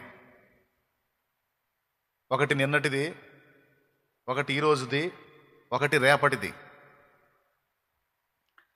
నిన్నటి పేపర్ని ముట్టొద్దు, ఆల్రెడీ నిన్న చూసేసావు నువ్వు. మళ్ళీ నిన్నటి దలిపోసుకుంటే ప్రయోజనం ఏముంది? ఏమన్నా తిరిగి నువ్వు మార్చగలవా నిన్నట్లోకి ప్రవేశించి? కొంతమంది బతుకుతారు నిన్నలో. అప్పుడు అలా జరగకుండా ఉండాల్సింది. అసలు అప్పుడే తేడా పడ్డాను, అసలు అప్పుడు నాకేం దయ్యం పట్టిందో ఏమో, నాకు అసలు అప్పుడు అట్ట చేశాను నేను, అసలు అప్పుడు అలా చేయకుండా ఉంటే. ఒరే సోది ముఖమా, నువ్వేమన్నా పోయి అప్పట్లోకి పోయి ఏమన్నా మారుస్తావా? చెప్పు, మారుస్తావా? మారుస్తావా? మరి ఎందుకు పద్దాకలు అప్పుడు ఎరుముఖం వేసుకుని పద్దాకలు అప్పుడు అని నిన్నంలో బతుకుతావు అంటున్నాడు దేవుడు. నేను కాదమ్ము, దేవుడు అంటున్నాడు. పద్దాకలు నిన్నల్లో బతుకుతావు ఎందుకు? అప్పుడు అని అయిపోయింది, తీసే. ఓకేనా? కాబట్టి నిన్నటి పేపర్ని ముడతావా? అయిపోయా, చూసేసావు నువ్వు. ఇంకేంది దాన్ని మళ్ళీ ఓపెన్ చేసి చూసేది? మరి రేపటి పేపర్ని ఓపెన్ చేస్తావా? అది రేపటికి దాచిపెట్టింది, మరి ఇప్పుడే ఎందుకు తపన? కొంతమందికి ఇదొక దరిద్రం. కొంతమంది నిన్నల్లో బతికితే కొంతమంది రేపుల్లో బతుకుతుంటారు. ఇప్పటికి బాగానే ఉంది కానీ రేపటికి ఎట్నో. ఇప్పటికి పర్వాలేదయ్యా, బాగానే ఉంది కానీ, ఓరిని గాని జల్లంగుండా పద్దాగలి గాని. ఇప్పటికి బాగానే ఉంది కానీ రేపటికి ఎట్టనో. అరే రేపు పోయినప్పుడు రేపు పేపర్ ఓపెన్ చేయి. నువ్వు ఈ రోజులో ఉండి రేపటి పేపర్ ఇప్పుకొని గుండె పగిలి చేస్తావే. అవునా? రేపు పేపరు రేపు ఇప్పుదు కానీ అది విప్పినప్పుడు నిన్న నీ పక్కన ఉన్నవాడు, ఈరోజు నీ పక్కన ఉన్నవాడు రేపు కూడా నీ పక్కన నిలబడతాడు. ఏమన్నా ముసలోడు అయిపోతాడా? ఏమమ్మా నువ్వు అవుతావేమో, జుట్టంతా తెల్లగా నరిసిపోయి ముసలమ్మవి. ఆయన జుట్టు కాకపక్షములో కృష్ణవర్ణములు అన్నాడు. ఆయన నిత్య నూతనుడు. అర్థమైందా? మా నాన్న ముసలోడు అయిపోతున్నాడు, ఇంకా నన్ను ఎవరు ఆదుకుంటారు, నాకు దిక్కెవరు? మా నాన్న ముసలోడు అయిపోతున్నాడు, మా నాన్న పోతాడిక, నాకు దిక్కెవరు అని ఏడవటానికి ఈ నాన్న పోయే నాన్న అయింది. పోతే నువ్వు పోవటమేగా నా నాన్న దగ్గరికి. ఆ నాన్న బాడు. దేవునికి స్తోత్రం కలుగును గాక. పాడో. నిన్ను పిలిచిన దేవుడు నమ్మదగినవాడు, శోధనలో నిన్ను పెట్టిపోడు, కంటి పాపల తోడుండి నిన్ను కాచుకుంటాడు, కన్న తండ్రిలా తోడుండి నిన్ను ఆదుకుంటాడు. అసలు నువ్వు వచ్చినటువంటి ప్రయాణంలో నువ్వు వచ్చిన బాధల్లో అసలు ఇప్పటిదాకా నువ్వు బతికున్నావంటేనే రికార్డ్ బ్రేక్. ఎప్పుడు అయిపోవాల్సింది. కానీ ఎట్ట బతికా, ఎట్లా తప్పించుకున్నావు, ఇన్ని సంవత్సరాల మనుగడ ఎట్ట సాగింది, అసలు అంత కఠినమైన పరిస్థితి నుంచి ఎలా బయటపడ్డావు? నీ కనబడకుండా నీ పక్కనే ఉండి అన్నిట్లో నుంచి నిన్ను చంకనెత్తుకొని తెచ్చింది ఆయన. ఇంతకాలం కాచినవాడు రేపు గాయడా? మరి ఎందుకు దడ రేపటి పేపర్ ఇయ్యాలే ఓపెన్ చేసుకొని అనవసరంగా ఆర్ట్ స్ట్రోకులు తెచ్చుకోవటం అనవసరం కదా. ఏదో ఆరోగ్యరీత్యా వస్తే అది వేరే సంగతి, కానీ దడ ఆయాసం పెంచుకొని ఆర్ట్ స్ట్రోకులు అంటే కొంతమంది దడపడ తెచ్చుకుంటారు, అదే వేస్ట్ కదా. ప్రకృతి సిద్ధంగా వస్తే రాని చేయగలిగింది ఏం లేదులే, కానీ దిగులేసుకొని తెచ్చుకోవద్దు. నిన్నటి పేపర్ జోలికి, రేపటి పేపర్ జోలికి. అది ఎప్పుడు రేపటిది? పెద్దగా చెప్పు, మళ్ళీ గట్టి చెప్పు. ఏంటిది? రేపా? రేపటిది రేపే. మరి ఎప్పుడు పేపర్ చూసుకోవాలి? అదయ్యా ఈరోజు పేపర్ నీ ముందుంచాడు కనుక దాన్ని విప్పు, అంతవరకే. ఈరోజు ఏందో చూడు, నిన్నట్లోకి వెళ్ళవాకు. నిన్న మంచి జరిగిందా చెడ్డు జరిగిందో దాన్ని నువ్వు మార్చలేవు. అర్థమైందా? రేపటి భవిష్యత్తును నీ కోసం సిద్ధపరిచిన దేవుడు ఉన్నాడు. అదొక్కటి నమ్మి బతుకు, అదొక్కటి నమ్మి బ్రతుకు. ఈరోజు నీకు ముందుంచినది ఏదో చూడు. దీన్ని ఇంకొక కోణంలో చెప్తా. నిన్నటి పేపర్ని బట్టి అది మేలైనా కీడైనా నిన్న అయిపోయింది, దాన్ని బట్టి దేవునికి కృతజ్ఞతలు చెప్పు. నిన్నటిని గురించి దేవునికి కృతజ్ఞతలు చెప్పు. ఈరోజు నీకు పరిచర్యకు సమయం ఇచ్చాడు. నిన్నటిదేమో కృతజ్ఞత పేపరు, ఈ రోజుదేమో పరిచర్య పేపరు, రేపటిదేమో విశ్వాసపు పేపరు. స్తోత్రం. ఎంతమందికి అర్థమైందో ఏమో మరి. గడిచిన నిన్నటిని బట్టి స్తోత్రం. ఈరోజు ఉంది, ఈరోజు ఎందుకు ఉంచాడు, ఈరోజు ఎందుకు నాకు అవకాశం ఇచ్చాడు, ఈ రోజులో నేను దేవుని పని ఏం చేయగలను అనేది చూసుకో. పుట అంటే ఏంటి? పుట అంటే పేజీ. మొదటి పుట, రెండవ పుట, మూడవ పుట, నాలుగవ పుట అంటే పేజీ. నిన్నటి పుట కృతజ్ఞతాస్తుతి, నేటి పుట పరిచర్య పుట, రేపటి పుట విశ్వాసపు పుట. గుర్తుపెట్టుకో, ఇలాగుండు. రేపటికి దేవుడు ఉన్నాడు. నిన్నటికి మంచి జరిగింది చెడు జరిగింది, దాని అంతట్లోంచి తెచ్చిన దేవునికి కృతజ్ఞతలు. ఈరోజు దేవుని కోసం ఏం చేయగలను? ఇదే అమ్మా, ఇదే నాన్న ఆలోచించాల్సిందే. ఈరోజు ఉంది కాబట్టి ఈరోజు ఏం సంపాదిస్తాను, ఏం కొప్పేద్దామని కాదు. నాకు ఇవ్వబడిన ఈ రోజులో దేవుని కొరకు నేనేం చేయగలను, అంతే. ఎంతమంది ఇలా ఇలా తీర్మానం చేసుకున్నారు? నిన్నటి పేపర్ ఇప్పుతావా? పెద్దగా చెప్పు, అయిపోయింది అది. రేపటి పేపర్ ఇప్పుతావా? ఇప్పు, పెందలాడు పోదు. కానీ నేను ఉన్న సంగతి చెబుతున్నాను నేను. ఇప్పు, రేపటి పేపర్ ఇప్పు, పెందలాడు ఒక దారి అవుదు. కానీ కొంతమందికి జాతకాలు చూసుకునే అలవాటు, కొంతమందికి జాతకాలు చెప్పించుకునే అలవాటు. వాడి డబ్బు కోసం వాడు చెబుతాడు, ఇంకా 3 ఏళ్లలో నీకు మరణగండం ఉందంటాడు, లేకపోతే ఇంకొక 6 నెలల్లో నీకు చావు ఉందంటాడు. ఆ చావు నీకు తప్పిపోవాలంటే నీకు ఒక కార్యక్రమం చేయాలా, అది చేయాలంటే ఒక 50,000 అయింది అంటాడు. దేవుడు మరుగు చేసిన దాన్ని తెలుసుకోవటానికి ట్రై చేయొద్దు. రహస్యములు యెహోవాకు చెందును. నాకు తెలిసిన ఒక తల్లి కుమారుడు దుఃఖలాగుండేవాడు, బక్కజిక్కిపోయాడు. బంధువురాలు అయితే, ఏంది నీ కుమారుడు అట్ట అయ్యాడని అడిగా. వాడికి ఎవడో జాతకం చెప్పాడంటయ్యా, ఇంకా 2-3 ఏళ్లలో పోతావని చెప్పి. 2-3 ఏళ్లలో పోతావన్న ఆ మాటకి ఈ నెలలోనే బక్కజిక్కిపోయాడు. ఎందుకు అనవసరంగా? కాబట్టి రేపటిని గురించి తెలుసుకోవడానికి ట్రై చేయొద్దు. రేపటి సంగతి దేవుడు చూసుకుంటాడు. నిన్నటి సంగతి అయిపోయింది, ఈరోజు సంగతి ఏందో చూడు. ఏ పేపర్ ఇప్పుతారు పెద్దగా? రేపటి పేపర్ నువ్వు రేపు ఇప్పుదు కానీ తొందర ఎందుకు ఇప్పుదు కానీ, అది రేపు ఇప్పుదు కానీ. ఓకేనా? ఇంకా దిగులు, విచారాలు, గుండెదడ, ఆయాసాలు ఏమైనా ఉంటాయా? అవన్నీ అవిశ్వాసులకి. దేవుణ్ణి నమ్ముతున్నావుగా? గట్టిగా చెప్పు. డౌట్ లేదుగా? ఇంతకాలం నడిపించింది ఆయనే అనే నమ్మకం ఉందా? ఇంతకాలం ఆయనే నిన్ను నడిపించాడన్న విశ్వాసం ఉందా? ఇంతకాలం ఉన్నోడు, ఇంతకాలం నడిపించినోడు ఇప్పుడు వదిలేస్తాడా? ఇంకా చెప్పాలంటే కొన్నిసార్లు నువ్వు వదిలేసావు కానీ నిన్ను మాత్రం ఆయన వదల్లా. పిచ్చిమారాజు పట్టుకొని నీ చేయి నడిపిస్తానే ఉన్నాడు, నా చేయి పట్టుకొని నడిపిస్తానే ఉన్నాడు. ఆయన వదిలినాడు. మన బతుకు పెద్దోళ్ళు అంటారే, నీ బతుకు కుక్కలు పడవని, అట్ట ఇద్ది ఆయన వదిలిపెడితే. వదల్లా, వదలడు. ఆమేన్.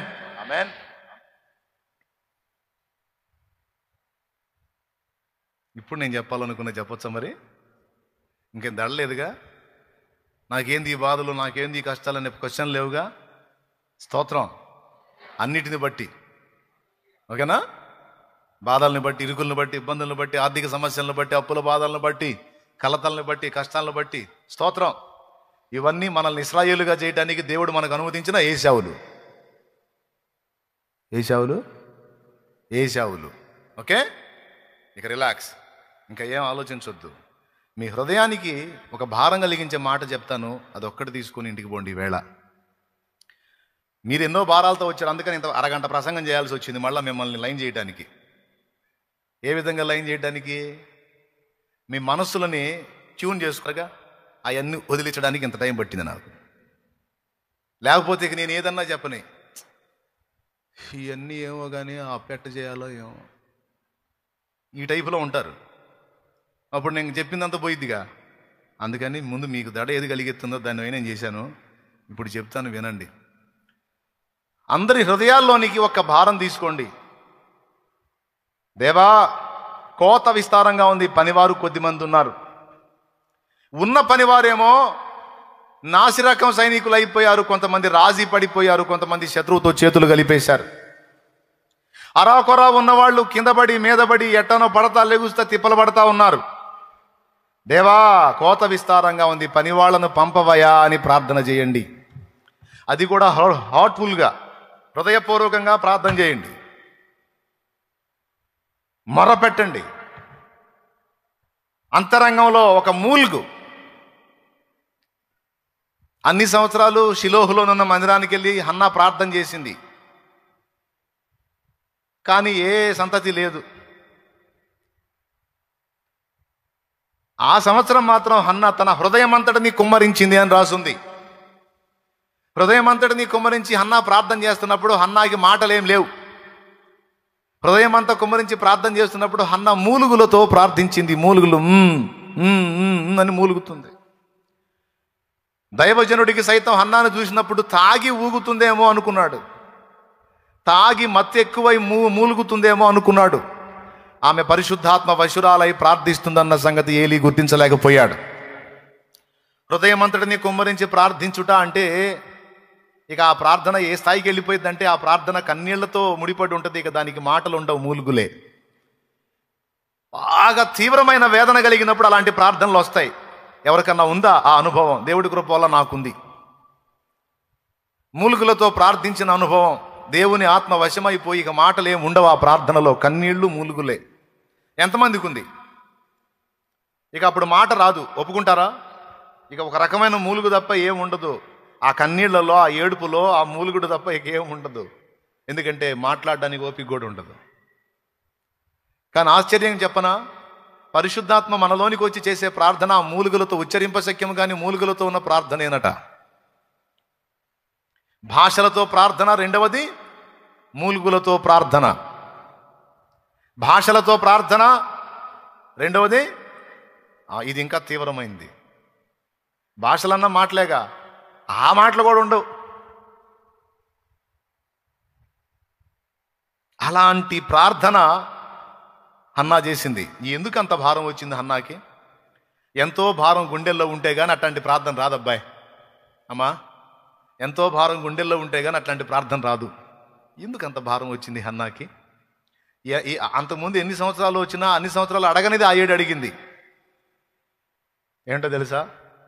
నీవు నాకు ఒక మగపిల్లను దయచేసిన ఎడల పాలు విడవగానే వాడిని తెచ్చి ఈ మందిరంలో వదిలేస్తాను నేను అంది. వాడిని నీ కొరకు పెంచుతాను, తెచ్చి నీ మందిరంలోనే వదిలేస్తాను వాడిని అంది. అంత భారం ఎందుకు వచ్చింది హన్నాకి అంటే ఏలీ కుమారుల బ్రతుకేమిటో ఆమె తెలుసుకుంది. ఏలీ వృద్ధుడైపోయాడు, మందదృష్టి గలవాడైపోయాడు. ఏలి అనే యాజక దీపం ఆరిపోయేటట్టుంది. ఆయనకు పుట్టిన కొడుకులేమో దుర్మార్గులై యెహోవాను ఎరగని వాళ్ళు అయిపోయారు. అయ్యో, యాజకుడి కుమారులేమో భ్రష్టులైపోయారు, యాజకుడేమో వృద్ధుడైపోయాడు. అయ్యో దేవా, నా దేవా, నీ మందిరంలో దీపం పెట్టే దిక్కుండదా? అయ్యో, ఇన్నాళ్ళు గొడ్రాళ్ళని నేను నెపం తప్పించుకోవడానికి సంతుని అడిగాను. నేను గొడ్రాలు అనిపించుకోకూడదు, నేను కూడా సంతానవతిని అయ్యాను అనిపించుకోవడానికి సంతానాన్ని అడిగాను, కానీ ఇప్పుడు అలా అడగట్లేదు నేను. అదుగో వారు భ్రష్టులైపోయారు, ఈ ఉన్నవాడేమో వృద్ధుడైపోయాడు. దేవా, ఈ ఒక్కడు జారిపోతే నీ మందిరంలో దీపం వెలిగించేవాడెవరు నాయనా? నాకొక్క మగబిడ్డ నీదేవా, పాలు విడవగానే వాడిని తెచ్చి ఇక్కడ వదిలిపెడతాను. నీవు నాకు ఇచ్చే కుమారుడు ఇక్కడ దీపం వెలిగిస్తాడు దేవా. అయ్యో దేవా, నీ సన్నిధిలో దిక్కేవారు నాయన, నీ సన్నిధిలో దీపం వెలిగించేవాళ్ళు. ఆ భారం, ఒకప్పుడు గొడ్రాలు అనే భారం, ఇప్పుడు దానికి తోడు దేవుని సన్నిధిలోని అవసరత, దేవుని పరిచర్య యొక్క అవసరత ఎరిగి ఈ రెండు భారాలు ఎక్కువైపోయినాయి ఆమెకి. అంతకుముందు ఒకటే భారం ఉండే, దేవా నన్ను ఎందుకు గొడ్రాలు చేసావు, నన్ను ఎందుకు గొడ్రాలు చేసావు, దానికి మాటలు ఉన్నాయి. ఇప్పుడు ఇంకొక భారం యాడైంది, దేవుని మందిరంలో దీపం పెట్టేవాళ్ళు ఎవరు అని. ఆ భారం ఈ భారం, రెండు భారాలు ఏకమయ్యేసరికి ఇప్పుడు ఆ మనిషికి మాటలు రాలా. ఇక మూలుగుడు స్టార్ట్ అయింది, ఆత్మ వశురాలయ్యింది. ఆమె ఏడ్చి ఏడ్చి ఏడ్చి ఏడ్చి మూలుగుతుంది. దైవజనుడు చూసి, ఎందాక మత్తురాలవై ఉంటావు అన్నాడు. అప్పుడు వచ్చి చెప్పింది, అయ్యా నీ దాసురాలైన నేను, ఏలినవాడా నీ దాసురాలైన నేను మత్తురాలను కాను. నా హృదయం అంతటిని నా ప్రభు సన్నిధిలో కుమ్మరించుకుంటున్నాను. నా హృదయం అంతటిని నా ప్రభు సన్నిధిలో కుమ్మరించుకుంటున్నాను. కన్నీళ్లతో, మాటలు రాని మూలుగులతో నా విన్నపాలను నా ప్రభువుకి తెలియజెప్పుకుంటున్నాను. ఏలినవాడా, నేను త్రాగిన దాన్ని కాను, అట్టి అలవాట్లు నాకు లేవు. అరే అవునమ్మా, అవునా, కొద్దిగా నాకు కొంచెం ఈ మంద దృష్టి అయిపోయింది, అర్థం కాలేదు తల్లి. అమ్మా ఏం పేరు నీ పేరు? నన్ను హన్నా అంటారు. రా, నా ప్రభు నిన్ను దీవిస్తున్నాడు. నీవు కోరినట్లే మీదడికి నీవు సంతానవతి అవుతావు. పో, నా దేవుడు నిన్ను ఆశీర్వదిస్తాడు. పోమ్మా. అన్ని సంవత్సరాల్లో దైవజనుడు ఆమెను కలిశాడో లేదో తెలీదు, దీవించాడో లేదో తెలీదు, మాట్లాడాడో లేదో తెలీదు. కానీ ఈ మారు ప్రత్యేకంగా దైవజనుడి దృష్టి ఆమె మీదకు పోయేటట్టు చేసి ఆమె హృదయంలో ఉన్న భారానికి తగిన ప్రతిఫలాన్ని దేవుడు దైవజనుడి నోట నుంచి అందించాడు. ఆశ్చర్యం, మీదడికి నిజంగానే హన్నా గర్భవతి అయింది. సమూయేలు అనే ప్రవక్తను కన్నది. హృదయం అంతటిని కుమ్మరించి, అయ్యా నీ సన్నిధిని దీపం పెట్టేవారిని లేపు అని నాడు హన్నా మూలిగినట్టు ఈరోజు నాణ్యమైన సేవ కొరకు అంత్యకాలపు సంఘాన్ని సిద్ధపరచడానికి, నాణ్యమైన సేవ కొరకు నాణ్యమైన దైవ జనాంగాన్ని దేవుడు లేపాల్సిన అవసరత ఉంది. అంత్యకాలపు సంఘము ఇప్పుడు లవోదికయ అనుభవంలో ఉండొచ్చు, కానీ రాబోతున్న అంత్యకాలపు సంఘము ఫిలదెల్ఫియా అనుభవంలో ఉండబోతుంది. ఫిలదెల్ఫియా అనుభవంలోనికి సంఘం రావాలి అంటే నాణ్యమైన దైవ జనాంగం లేవాలి, నాణ్యమైన దూతలు లేవాలి. ఫిలదెల్ఫియాలోనున్న సంఘపు దూత కిలాగురాయుము, స్మరణలోనున్న సంఘపు దూత కిలాగురాయం అన్నాడు చూడు. దేవుని గద్దింపును ఎదుర్కొనే దూతలు కాదు, దేవుడు మెచ్చుకునే దూతలు లేవాలి. దేవుడు సంతోషించే సేవకులు లేవాలి. యథార్థ హృదయంతో దేవుని భారము కలిగిన వారై, దేవుని మనసు ఎరిగిన వారై, దేవుని కోసం నిజంగా ఫలించేటువంటి యోధులైన పనివారి అవసరత నేటి సంఘమునకు ఎంతెంతో ఉంది. చాలా వేదనతో, బాధతో చెప్తున్నాను ఈ విషయాలు. సంఘంగా మీరు ఎన్నిసార్లు ప్రార్థించారో నాకు తెలియదు, కానీ ఈరోజు ఇంత విపులంగా దీన్ని వివరించాను కాబట్టి తప్పకుండా మీరు ప్రార్థించడానికి ఉపక్రమించినప్పుడు మూలుగులతో ఈ విషయమై మీ హృదయాన్ని కుమ్మరిస్తారని నేను ఈ విషయం చెప్తున్నాను. మనకి సేవకుల అవసరత ఉంది. మీకు తెలుసా, మన వాళ్ళలో కొందరు విదేశాల్లో ప్రసంగాలు చేసి వచ్చి అంతర్జాతీయ ప్రసంగికులని రాసుకుంటున్నారు. విదేశాల్లోకి పోయి ఎవరికి ప్రసంగం చేసి వస్తున్నారు? విదేశంలో ఉన్న తెలుగు వాళ్ళకే ప్రసంగం చేసి వస్తున్నారు. విదేశాల్లో ఆయా భాషలు మాట్లాడే వారికి ప్రసంగం చేసి వస్తున్నారా? అలాంటి వాళ్ళు ఉంటే వేళ్ల మీద లెక్క పెట్టవచ్చు, ఒకరిద్దరు ముగ్గురు నలుగురు ఉంటారేమో ఆయా భాషలు మాట్లాడి వాళ్ళ భాషల్లో చెప్పొచ్చేవాళ్ళు. మిగిలిన వాళ్ళంతా జీవనోపాధి కోసం బతకడానికి పోయిన మనాళ్ళకే చెప్పుకొని వస్తున్నారు అక్కడ ఏ దేశానికి పోయినా. కానీ భారతదేశంలో చూస్తే, వినండి బాగా ప్రియులారా, భారతదేశంలో చూస్తే ఒక ఆంధ్ర రాష్ట్రంలోనే చూస్తే దాదాపు 600 పైచిలుకు మండలాల్లో, దాదాపు 600 నుంచి 700 మండలాల్లో అన్యజనుల మధ్యలో సంఘాలు లేవు, సహవాసాలు లేవు. చాలా ప్రాంతాలలో క్రైస్తవ సమాజాలలోనే మందిరాలు ఉన్నాయి తప్ప అన్యజనుల మధ్యలో మందిరాలు లేవు, పరిచర్యలు లేవు, బహు తక్కువ ఉన్నాయి. ఇంకా చాలామంది కోట్ల సంఖ్యలోని అన్యజనులు నిత్యము మండే నరకాగ్నికి బలైపోతా ఉన్నారు. మీకు తెలుసా, ప్రతిరోజు వేలాది మంది చనిపోతున్నారు, వేలాది మంది పుడుతున్నారు. చాలామంది ప్రభువు లేకుండానే చనిపోతున్నారు, ప్రభువుని ఎరగకుండానే చనిపోతున్నారు. అన్యజనుల్లో చాలామంది దేవుని నామాన్ని తెలుసుకోకుండానే లోకాన్ని విడుస్తున్నారు. ప్రియులారా, యేసయ్య ప్రేమను తెలుసుకోకుండానే, యేసు శిలువను తెలుసుకోకుండానే లోకాన్ని విడుస్తున్నారు. ప్రియులారా, ఎక్కడో కాదండి, మన భారతదేశంలో, మన ఆంధ్రప్రదేశ్లో. మిగిలిన రాష్ట్రాలను పక్కన పెడితే, మిగిలిన రాష్ట్రాల గతి ఇంకా ఘోరం. ఒక్క మన ఆంధ్ర రాష్ట్రాన్ని తీసుకుంటేనే ఒక్కొక్క జిల్లాలో ఎన్నో మండలాలు ఉంటాయి. నాకు తెలిసిన ఒక జిల్లా ఉంది, అదేదో జిల్లా అనుకోకండి, నెల్లూరు జిల్లా. ఒక మండలంలో 35 గ్రామాలుంటే ఒక 5 గ్రామాలలో మాత్రమే మందిరం ఉంది. దాదాపు 30 గ్రామాల్లో చర్చి లేదు.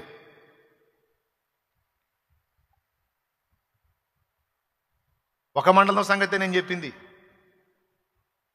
ఇప్పుడు ఒక మండలానికి ఎన్నో గ్రామాలు ఉంటాయి కదా, కొన్ని గ్రామాలు ఉంటాయి ఒక మండలం కింద.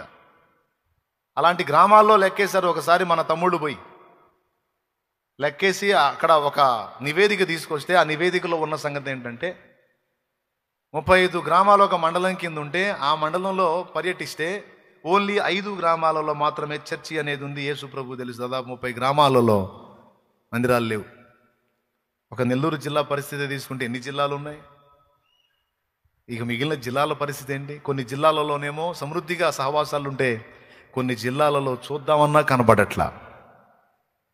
ఆంధ్ర రాష్ట్రం గతి ఇలాగుంటే విదేశాలకు పోయి ఏం చేద్దాం?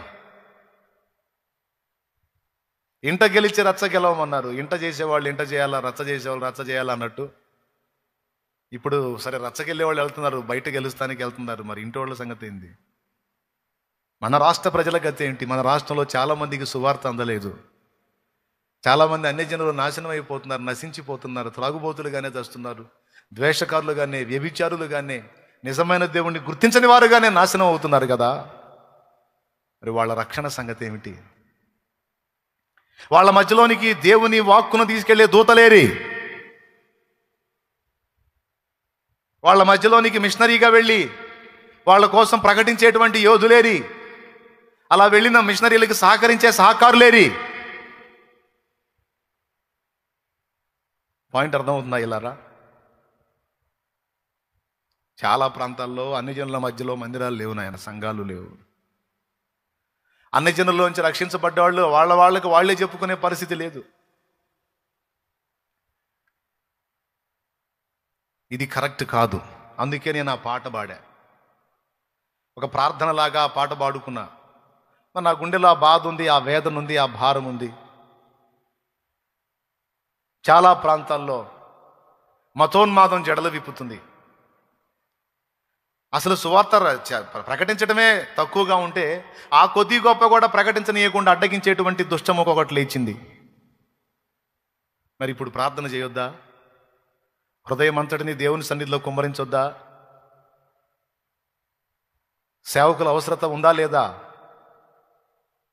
ఎందుకన్నా చాలామంది దైవజనులు లేచారు. కొంతమంది ఏమయ్యారో తెలుసా?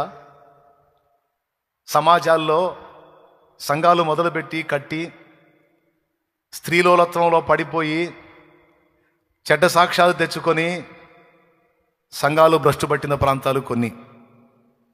ఇంట్రెస్ట్ ఉంటే రాసుకో. నీ కన్నీళ్ళు ఉండాలి, నీ కన్నీళ్ళు ఉండాలి, నీ కన్నీళ్ళు ఉండాలి వీటి కోసం దేవా. దేవా, ఏమిటినైనా ఈ పరిస్థితి? నీ సైన్యం ఏమైపోతుంది ప్రభువా? వ్యూహిత సైన్య సమభీకర రూపిణి అన్నావు, నీ సైన్యం ఎందుకు ఇలాగ అయిపోయింది ప్రభువా అని దేవుని సన్నిధిలో హృదయమంతటిని కుమ్మరించి మూలిగేటువంటి యోధురాండ్రు కావాలి. అందుకే రాసుకో తల్లి, రాసుకో నాయనా. కొన్ని ప్రాంతాలలో దైవజనులు మంచి ఆత్మీయతతో ఆరంభించారు, కానీ స్త్రీలోత్వంలో పడి కొంతమంది సేవకుల యొక్క భార్యలు పొరపాటు క్రమంలో పడిపోయి దైవజనుడు అక్కడ సంఘం వదిలిపెట్టి వెళ్ళిపోయే పరిస్థితి. దెయ్యాలు ఆడిన విపరీతమైన ఆటలో దైవజనులు కొందరు బలయ్యారు, దైవజనురాండ్రు కొందరు బలయ్యారు. మీకు తెలిసి కొన్ని ప్రాంతాలు మీకు తెలిసే ఉండొచ్చు. మా ప్రాంతంలో దైవజనుడి జీవితం ఇలానే అయిపోయిందన్నాడు. కొంతమంది సేవకులు స్త్రీలోలత్వంలో పడిపోయారు. దానివల్ల చెడ్డ సాక్ష్యం వచ్చింది ఆ ప్రాంతంలో. అక్కడ ఉన్న అన్ని జనులు మొత్తం దేవుణ్ణి ద్వేషించడం మొదలుపెట్టారు. అయిపోయింది. నంబర్ 1. నంబర్ 2, కొంతమంది దైవజనులు, బైబిల్ ఏం చెప్పాడు? ఏకపత్ని పురుషుడై ఉండాలి అని. కానీ ఏం చేద్దాం, కొంతమంది శరీరేచ్ఛలకు లొంగిపోయి, ఆకర్షణలకు లొంగిపోయి తేడాపడి సమాజాల్లో సాక్ష్యాలు పోగొట్టుకొని భ్రష్టు పట్టారు. ఇక అక్కడ సాక్ష్యం పోయిన కాడ ఇంకా ఏం ఆత్మలు రక్షించబడతాయి? ఒకసారి చెప్పండి మీరు. అయిపోయింది. కొంతమంది దైవజనులు ధనాపేక్షకు చిక్కారు. ఆర్థిక ఇబ్బందుల్లో నలిగి నలిగి నలిగి నలిగి చివరికి లోకంతో రాజీ పడిపోయి ధనాపేక్షలో చిక్కిపోయారు. కొంతమంది సంఘాలలో మొహమాటం లేకుండా దశంభాగాల్ని డిమాండ్ చేయటం, దశంభాగం తాని వాళ్ళని ముఖం మీదనే దూషించటం, అవమానకరంగా మాట్లాడటం, తృణీకరించటం కొన్ని సంఘాల్లో అయిపోయింది. వాళ్ళు పాపం మొదట ఆత్మానుసారంగానే మొదలుపెట్టారు, కానీ చివరికి శరీరానుసారం కంటే ఇంకా హీనంగా మారిపోయిన పరిస్థితి ఉంది. కొన్ని సంఘాలు దేనిలో పడ్డాయి? శరీర క్రియల్లో పడిపోయినాయి. కొన్ని సంఘాలు ధనాపేక్షలో. ఎవరు సంఘాలంటే ఏంటి? నాయకుడు, సేవకుడు. 2, 3 కొన్ని సంఘాలు, కొన్ని సంఘ నాయకులు, కొంతమంది నాయకులు గర్వంలో పడిపోయారు.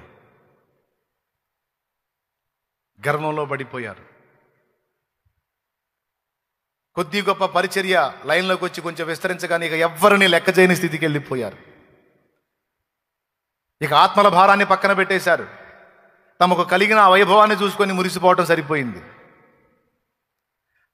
ఆ కొద్ది సంఘంతోనే మందిరాన్ని తీర్చి కట్టి నున్నని బండలేపించి దానికి ఏమంటారు, దాన్ని మక్కుడు పెట్టించి దాన్ని ఫినిషింగ్ చేయించి దానికి ఆ మందిరానికే ఆ కొద్ది జనానికే సెంటర్లు వేసి పెట్టించి దాన్నే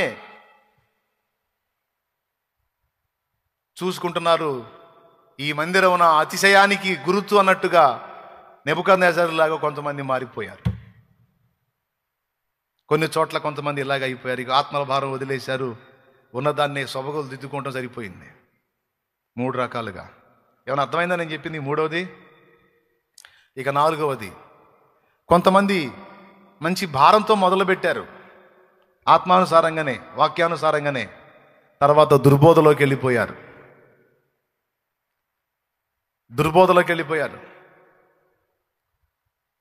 స్త్రీలు కూడా సువార్త ప్రకటించి, స్త్రీలు కూడా దేవుని సంఘంలో పనివారైతే ఆ సంఘం కొంచెం ముందుకెళ్ళడానికి అవకాశం ఉంటుంది. కానీ కొన్ని సంఘాలు ఏం చేసినాయో తెలుసా? ఆడ మనిషి నోరు తెరవకూడదని కూర్చోబెట్టారు. ఆడ మనిషి మాట్లాడడానికి కానీ ఏం స్పందించడానికి లేదని కూర్చోబెట్టారు కొన్ని సంఘాలు. కొంతమంది పరిశుద్ధాత్మ లేదు, ఏమీ లేదు, దేవుడి స్వస్థత లేవు, అద్భుతాలు లేవు, అయినా అప్పుడు ఆగిపోయాడు. మళ్ళీ ఈయన సంఘం నడిపిస్తున్నాడు. ఇక అద్భుతాలు లేవు, కార్యాలు లేవు, పరిశుద్ధాత్మ క్రియలు లేవు అన్నప్పుడు ఇక అక్కడికి ప్రజలు ఏం కదులుతారు? దేవుని రక్షణ సువార్త యేసు ప్రభు చెప్తున్న దినాల్లో సైతం దేవుని కార్యాలు జోడించాడు. దేవుని రాజ్యం మాటలతో కాదు శక్తితో ఉందని పౌలు మహనీయుడు అన్నాడు. సువార్త యేసు శిలువను ప్రకటించడంతో పాటు దేవుని కార్యాలు కూడా పరిశుద్ధాత్మ చేస్తాడు కదా. వీడేమని బోధిస్తాడంటే దేవుడి కార్యాలు ఆగిపోయినాయి అప్పుడే అంటాడు. జీవం లేని సంఘం, ఆత్మ లేని సంఘం. కొంతమంది అలాగ అయిపోయారు. కొన్ని సంఘాలు ప్రార్థన అంత ప్రాముఖ్యం కాదని బోధించడం మొదలుపెట్టాయి. దుర్బోధలో పడి కొంతమంది సేవకులు భ్రష్టులైపోయారు.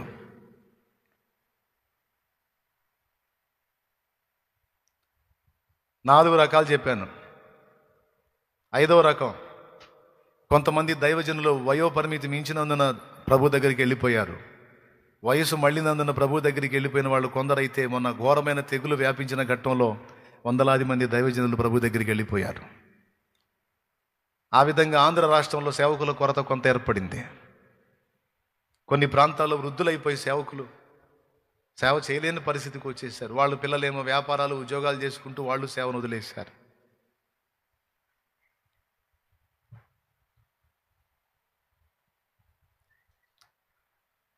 ఎన్నైనా ఇవన్నీ వాస్తవాలా కావా?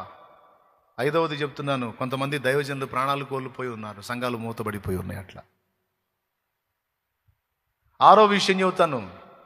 కొన్ని సంఘాలు ఉన్నాయి, కానీ అందులో ఉన్న కాపర్లు కేవలం జీతగాళ్లే, ఉద్యోగస్తులే.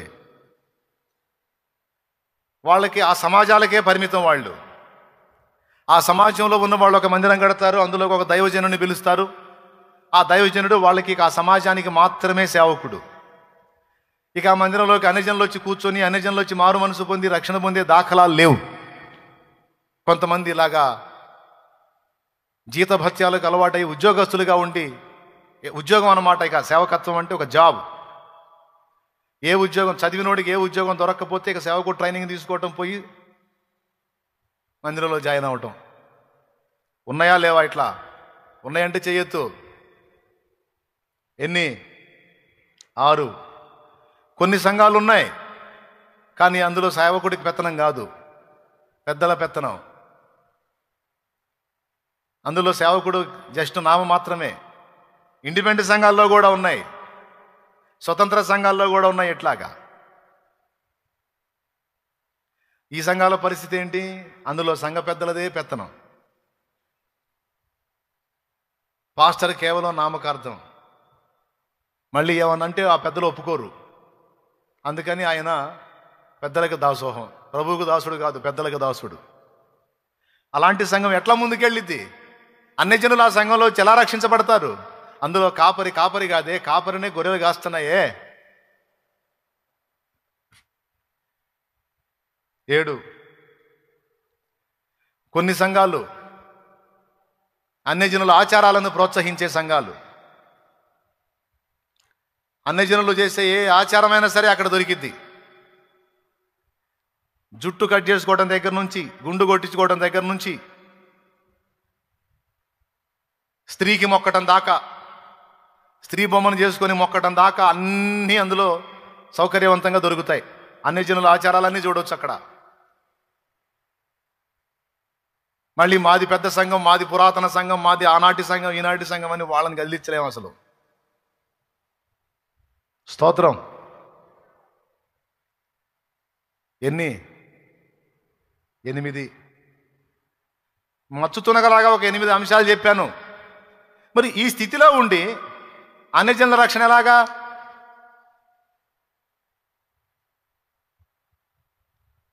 కొంతమంది నాయకులు ఉన్నారు, మహా గడితే 1 లేక 2 సంఘాలే కడతాడు. ఇంక వాడు సోమరితనం. రాయ్. 5వది, తలాంతు ఉంటుంది, అనుకూలత ఉంటుంది, అవకాశం ఉంటుంది, వెళ్ళొచ్చు. కానీ కాదు, 1 2 సంఘాలు నడిపిస్తా, వారానికో 2 వారాలకో ఒక టూర్ వేసుకుంటా, జీవితాన్ని హాయిగా అనుభవిస్తా, ఖర్చు పెట్టేసేటువంటి స్థితిలో కొంతమంది, కొన్ని సంఘ నాయకులు, కొన్ని సంఘాలకు నాయకులు ఇలాగా. కొంతమంది, ఇది కూడా వినండి, కొంతమంది 10వది చెబుతున్నా, కొంతమంది దుర్బోధలతోనే కాదు, లోకంతో రాజీ పడిపోయారు. లోకంతో రాజీ పడిపోయి కొంతమంది సేవకులు సాటి సేవకుడికి ఇబ్బంది కలిగించి సాటి సంఘాలను నాశనం చేసే పరిస్థితికి వెళ్ళిపోయారు. కొంతమంది సేవకులు నా మీద కూడా పాపం ఎట్లనన్నా కానీ నన్ను డిస్టర్బ్ చేద్దామని కొంతమంది, ఈ పట్టణంలో రాజకీయ నాయకులు కూడా చెప్పుకొని నా మీద, పలానా సంఘం వాళ్ళు మీకు ఓటే లేదండి, మీకు ఓటేపీలా, వాళ్ళంతా వేరేకి ఓటేపిచ్చారు, వాళ్ళు ఈ పార్టీ ఆ పార్టీ, పాస్టర్లు పోయి రాజకీయ నాయకులకు చెప్పి వాళ్ళ చేత నన్ను ఏదన్నా ఇబ్బంది పెట్టించాలని. క్యా కర్తే? ప్రభు సెలవు లేకుండా ఎవడైనా ఏం చేస్తాడు? నన్ను గెలకాలని చూసేయడానికి ఎవడన్నా నామరూపాలు లేకుండా నాశనం అయిపోతాడు. నన్ను ముట్టినవాడు నా ప్రభువుని ముడతాడు.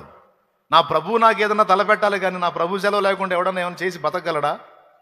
కానీ ఎలాగైనా సరే కనీసం లోకానుసారుల ద్వారానైనా నన్ను డ్యామేజ్ చేయాలని నా దగ్గరే ఈ సాక్ష్యం ఉంది. నా జీవితంలోనే ఈ సాక్ష్యం. కొంతమంది దైవజనులు వెళ్ళి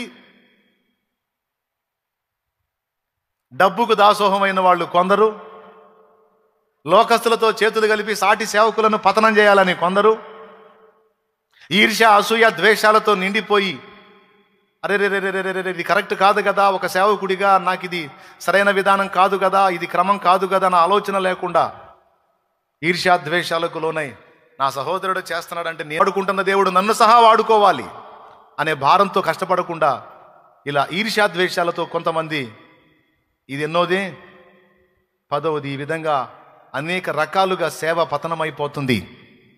దేవుని సంఘము పేరుకి సంఘం లాగుంటుంది, కానీ అది ఒక నామకార్థపు సంఘముగా, ఒక రకంగా చెప్పాలంటే లవోదికయ సంఘముగా మారిపోయిన పరిస్థితి ఈనాడు సంఘంలో ఉన్న దుస్థితి కనపడుతుంది. చాలా బాధాకరం. నా ప్రభు పిల్లలారా, ఇవన్నిటినీ మీకు ఎందుకు ఇంతసేపు చెప్పానంటే మీ గుండెల్లో భారం కలగాలి. కోర్స్ కొంతమందికి ఆ విషయంలో చిత్తశుద్ధి ఉండకపోవచ్చు. అలాంటి వాళ్ళ గురించి నేనేం ఆలోచించను. ఇక్కడ కూర్చున్న వాళ్ళందరూ పరిపూర్ణులని నేను అనుకోను. ఇక్కడ కూర్చున్న వాళ్ళందరూ బాగా ఎదిగిన స్థితిలో ఉన్నారని నేను అనుకోను. చిన్నపిల్లలు లాంటి వాళ్ళు కొంతమంది ఉంటారు, కొత్తగా వచ్చిన వాళ్ళు, వాళ్ళకి అర్థం కాకపోవచ్చు. కానీ ఇప్పటికే కాస్త ఆత్మీయతలో ఒక అంతస్తుకు వచ్చిన మీకు తప్పకుండా ఈ విషయాలు తెలుస్తాయి. కాబట్టి నేను మీకు చెప్పగోరుతాను ఏమిటంటే, ఎంతోమంది ఈ విధంగా అయిపోయారు, పతనమైపోయారు. మరి ఇప్పుడు ఏం చేద్దాం? 2 చేయాలి. మనం 2 చేయాలి. నంబర్ 1, హృదయాన్ని దేవుని సన్నిధిలో కుమ్మరించి ప్రార్థన చేయాలి. నంబర్ 1, హృదయాన్ని దేవుని సన్నిధిలో కుమ్మరించి ప్రార్థన చేయాలి. నంబర్ 2, దేవుడు చిత్తమైతే, దేవుడు కృప చూపితే నువ్వే దేవుని సేవకి నడుంగట్టాలి.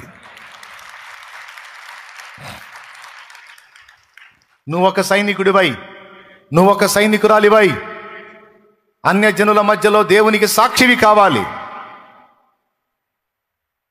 దేవునికి సాక్షురాలుగా నువ్వు మారాలి తల్లి.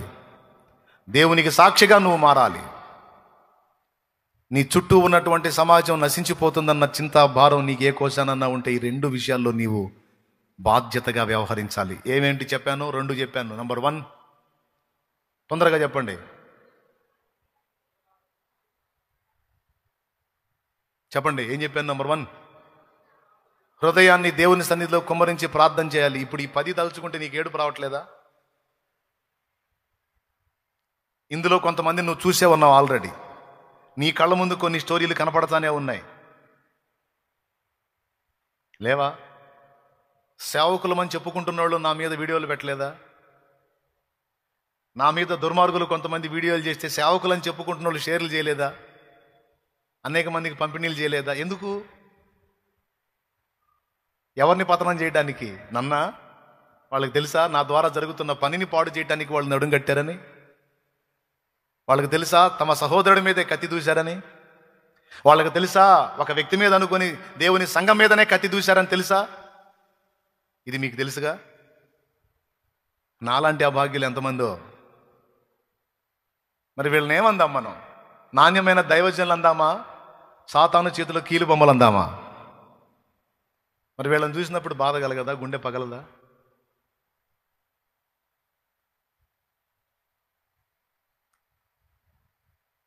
మరి అట్లా ఇప్పుడు మనం ఏం చేద్దాం? ఈ 2 విషయాలు గుర్తుపెట్టుకొని, మీ కష్టాలు, బాధలు, ఇరుకులు, ఇబ్బందులు, శ్రమల గురించి ముందు చెప్పేస్తాను నేను మీకు. వాటిని గురించి నువ్వేం కలత చెందవద్దు. తగిన కాలం ముందు తప్పకుండా మొత్తాన్ని దేవుడు తొలగిస్తాడు. ఆయన నీతిని, రాజ్యమును మొదట వెతకమని దేవుడు మనతో ముందే మాట్లాడున్నాడు. ఈరోజు మనం ప్రార్థించొద్దా? మన గుండె బాదుకోవద్దా? మన కళ్ళు కన్నీళ్లు గారొద్దా? 11వ చెప్తా, రాసుకో. 10 చెప్పాను కదా, 11వది. కొంతమంది సేవకులు బాగానే ఉంటారు, కానీ సేవకుల పిల్లల వల్ల కొంతమంది పతనం అయిపోయారు. పిల్లలు తెచ్చిన చెడ్డ సాక్ష్యం వల్ల, పిల్లలు తీసుకొచ్చిన అవమానాల వల్ల పిల్లలు బతికిన చెడుతనం వల్ల కొన్ని సంఘాలు మూతబడిపోయాయి. పాపం దైవజనుడు మంచోడే, కానీ పిల్లలు చేసిన ఇబ్బందికరమైన చెడుతనం వల్ల తండ్రికి అవమానం వచ్చి తండ్రిని జనం లెక్క చేయక సంఘాలు మూతబడిపోయినాయి.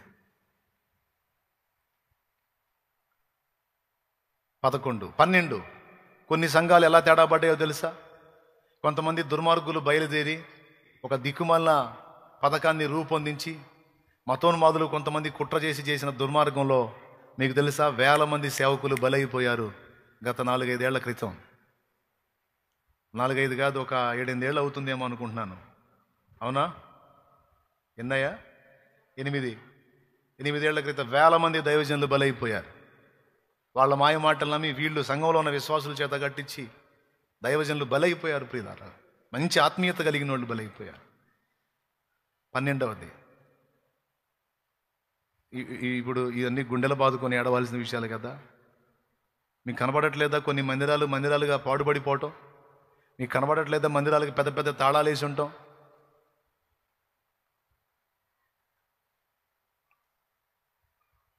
మనం ఇప్పుడు ఏం చేయాలి? ఈరోజు మీకు ఒక శుభవార్త. దేవుని కృపను బట్టి ఇలాగ ఇచ్చిన పిలుపుని గుర్తించి కొంతమంది ఇప్పటికే సిద్ధపడి ఈ రోజు నుంచి ప్రారంభం కాబోతున్నటువంటి సెమినార్లోనికి అనేక మంది రావడానికి సిద్ధపడ్డారు. దాదాపు ఒక 50 నుంచి 60 మంది దేవుని సేవకు ముందుకు వచ్చి లైన్లో ఉన్నారు. వారి కోసం ప్రార్థన చేయండి. ఈ రోజు నుంచే స్టార్ట్ అవుతుంది సెమినార్. నా గుండెల్లో దేవుడు ఉంచిన భారాన్ని నా బిడ్డలకు కూడా నేర్పించి ఆ బిడ్డలకి పంపిణీ చేసి వాళ్ళని హెచ్చరిస్తూ జాగ్రత్త చేస్తూ దేవుని కృపను బట్టి ఇప్పుడు ఒక 180 నుంచి 200 ప్రాంతాల్లో అన్యజనుల మధ్యలో దేవుని పరిచర్య స్టార్ట్ అయింది, జరుగుతుంది.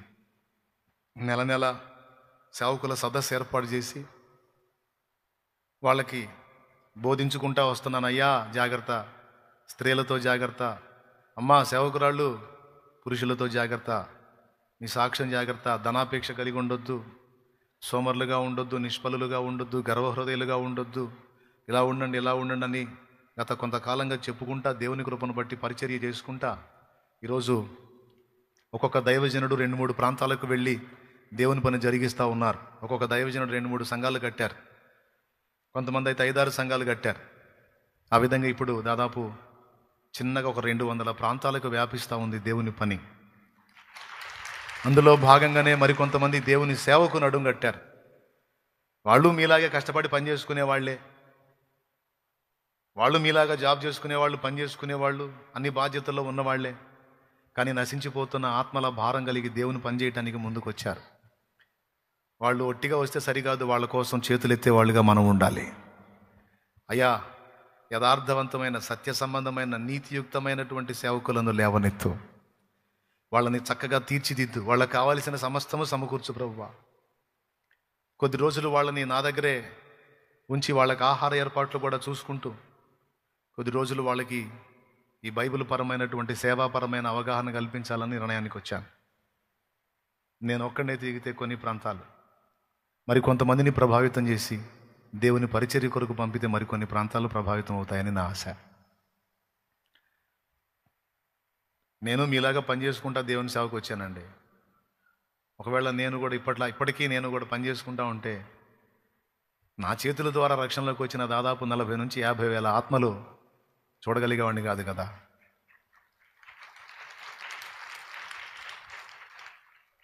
గనుక నా బిడ్డలుగా నా ఉపదేశం అనేక సంవత్సరాలుగా పొందుతున్న మీరు సహా బాధ్యతను తెలుసుకోండి. ఏ పొద్దు పైపైన నాసిరకం భక్తి చేయవాకండి. రోషం కలిగిన భక్తి చేయండి. దేవుని కోసం బతకడానికి నడుం కట్టండి. ఎంతోమంది నశించిపోతున్నారు, జీవితాలు నాశనం అయిపోతున్నాయి, కుటుంబాలు కూలిపోతున్నాయి. మన కళ్ళ ముందు అన్ని జనులు వ్యసనాల ద్వారా, కొందరు ఆత్మహత్యల ద్వారా, కొందరు నిజమునకు దేవుడు కాని వాటిని విశ్వసించి కొందరు, ఎంతోమంది జీవితాలు మన కళ్ళారా పాడైపోతున్నాయి, చూడట్లేదా? కాబట్టి ఇందులో మన బాధ్యత తీసుకుందాం, మన వంతు భారంగా మనం ప్రవర్తిద్దాం. ఇంతేనండి, ఇంకేం చెప్పదలుచుకోలేదు నేను. సింపుల్, అంతే. ఈ రోజు నుంచి ప్రారంభం కాబోతున్నటువంటి సేవకుల సెమినార్, తండ్రి సన్నిధి సేవకుల సెమినార్ కోసం ప్రార్థన చేయండి. అంతేకాదు ప్రార్థన చేయటమే కాదు, దేవుడు నిన్ను పిలిస్తే, నీకు ఆ భారం ఇస్తే, నీవు సహా దేవుని సేవ చేయడానికి నడుంగట్టు, దేవుని కోసం ఫలించడానికి నడుంగట్టు. బైబిల్ చదువు, అనేక పర్యాయాలు పరిశుద్ధ గ్రంథం చదువు, పట్టుబట్టి చదువు. ఎందుకంటే ఒకవేళ దేవుని పనికి మనం వస్తే, మనం నడవాలన్నా, అనేక మందిని నడిపించాలన్నా ఈ బైబిల్ గ్రంథమే దిక్కు మనకి. ఇక్కడ కూర్చొని వింటున్న వాళ్లే కాదు, లైవ్ ద్వారా అనేక మంది అందుబాటులోకి వచ్చున్నారు. అందులో స్త్రీలు ఉన్నారు, పురుషులు ఉన్నారు. సోదరులారా, మీలో ఎంతమందికి చిత్తశుద్ధి ఉందో, ఎంతమందికి దేవుని ఆత్మల కొరకు భారం ఉందో మీరు రుజువు చేసుకోండి. మీ ప్రాంతాలు ఒక్కసారి కళ్ళెత్తి చూడండి. కొన్ని మందిరాలు మూతబడి నీకు కనపడట్లేదా? కొన్ని మందిరాలకు ఇంతంతలో తాళం కప్పలేసి కనపడట్లేదా? కొన్ని మందిరాల్లో సేవకుల సాక్ష్యాలు ఇబ్బంది అయిపోయి పరిచర్యలు భ్రష్టు పట్టలేదా? మరి నువ్వు బాధ్యత లేకుండా, నడుంగట్టకుండా, కనీసం ప్రార్థించకుండా, నీ వంతుగా నువ్వు ఆత్మల సంపాదన కోసం నడుంగట్టకుండా ఒట్టిగా ఉండిపోతే ఎలా తమ్ముడు, ఎలా చెల్లి? మన స్వార్థం కోసం బతుకుదామా? మన సుఖాల కోసం, మన సంతోషాల కోసం, మన సౌఖ్యాల కోసం మనం బతుకుదామా? అయ్యో, దేవుని రాకడొస్తుంది కదా, ఇంకా కొన్ని సంవత్సరాలే కదా, అంత్యదినముల అంతంలో ఉన్నాం కదా మనం, ఇంకా కొద్ది రోజులే కదా, ఆయన రాబోతున్నాడు కదా, మనం జాగ్రత్త పడాలి కదా, అనేక మందిని కదిలించాలి కదా. చాలా వేదనతో ఈ మాటలు మాట్లాడుతున్నా, కన్నీళ్లతో మాట్లాడాలి. ఆ దుఃఖాన్ని అణుచుకొని నేను మీతో మాట్లాడుతున్నాను. కాబట్టి లైవ్ ద్వారా వీక్షించేవారు, ఇక్కడ కూర్చున్నవారు, తర్వాత ఈ విషయాలను వినబోయే వాళ్ళు చాలామంది ఉంటారు. దాదాపు 60 నుంచి 70 వేల మంది ప్రజలు ఈ ఉపదేశాన్ని వింటారని నాకు తెలుసు, మీకు తెలుసు. ఆ వీడియోస్ చూస్తే మీకు అర్థమైంది ఎంతమంది వింటారో. ఇంతమంది విన్న వాళ్ళలో కనీసం కొందరైనా ఆలోచించకపోతారా అన్న ఒక ఆశ నాది. కొంతమంది అయినా రోషంతో నడుం కట్టకపోతారా అని ఒక ఆశ. కొంతమంది అయినా తమ బాధ్యతను ఎరగకపోతారా అన్న ఒక ఆశ. కొంతమంది అయినా ఆత్మల కోసం అంగలార్చకపోతారా అన్న ఒక ఆశ. కొంతమంది అయినా దేవుని పని కోసం తమను తాము అప్పగించుకోరా అని ఒక ఆశ. నా గటి మీద చెయ్యిని వేసి వెనుకకు చూడక సాగడి వారిని, భారము గలిగి సువార్త గింజలు, భారము గలిగి సువార్త గింజలు దున్నిన ఎదలో చల్లెడి వారిని, దున్నిన ఎదలో చల్లెడి వారిని పంపుము దేవా, పనివారలను పంటను కోయుటకు, నేడు పంటను కోయు. తెల్లబారిన పొలమును జూచి, తెల్లబారిన పొలం అంటే ఏంటి తెలుసా? కోతకు సిద్ధమైన పొలం. అంటే అంటే కోత విస్తారంగా ఉంది, పనివారు కొద్దిమందే ఉన్నారు అన్నాడు కదా. కోత సిద్ధమే కానీ కోసేవాళ్ళు లేరు. తెల్లబారిన పొలమును జూచి తెల్లవారక ముందే లేచి, ఉల్లము దేవుని ఆత్మతో నిండగా, ఉల్లము దేవుని ఆత్మతో నిండగా, ఉల్లాసముతో కూర్చెడి వారిని, ఉల్లాసముతో కూర్చెడి వారిని పంపుము దేవా, పనివారలను పంటను కోయుటకు, నేడు పంటను కోయుటకు. చాలా ప్రాంతాల్లో అన్ని జనుల మధ్యలో ద్వారాలు తెరవబడ్డాయి, కానీ ఆడికి పంపడానికి వెతికితే నాయకులు లేరు. అందుకే మళ్ళా పిలుపునిస్తే కొంతమంది లైన్లోకి వచ్చారు. వాళ్ళని సిద్ధపరచుకోవడానికి నడుం కట్టాను. నా కోసం ప్రార్థన చేయండి. నా ఆత్మీయత కోసం, నా హెల్త్ కోసం, నా చేతిలో ఆర్థిక సమృద్ధి ఉండునట్లు మన దగ్గర పెట్టుకొని వాళ్ళకి అన్నీ చూసుకోవాలని నా ఆశ. వాళ్ళ దగ్గర నుంచి ఏమి ఆశించకుండా వాళ్ళకి తరబీదునివ్వాలనే ఆశ. కాబట్టి దానికి అయ్యే సమస్త ఖర్చు మన సంఘమే భరించాలి, మనమే భరించాలని నా ఆశ. ఎందుకంటే ఇక్కడ తయారవుతుంది మన బిడ్డలే కాబట్టి, మనలోని కొందరు కాబట్టి. వాళ్ళని సిద్ధపరచుకున్నాం అనుకో, అన్ని జనుల్లో కొన్ని ప్రాంతాలకు పంపించవచ్చు.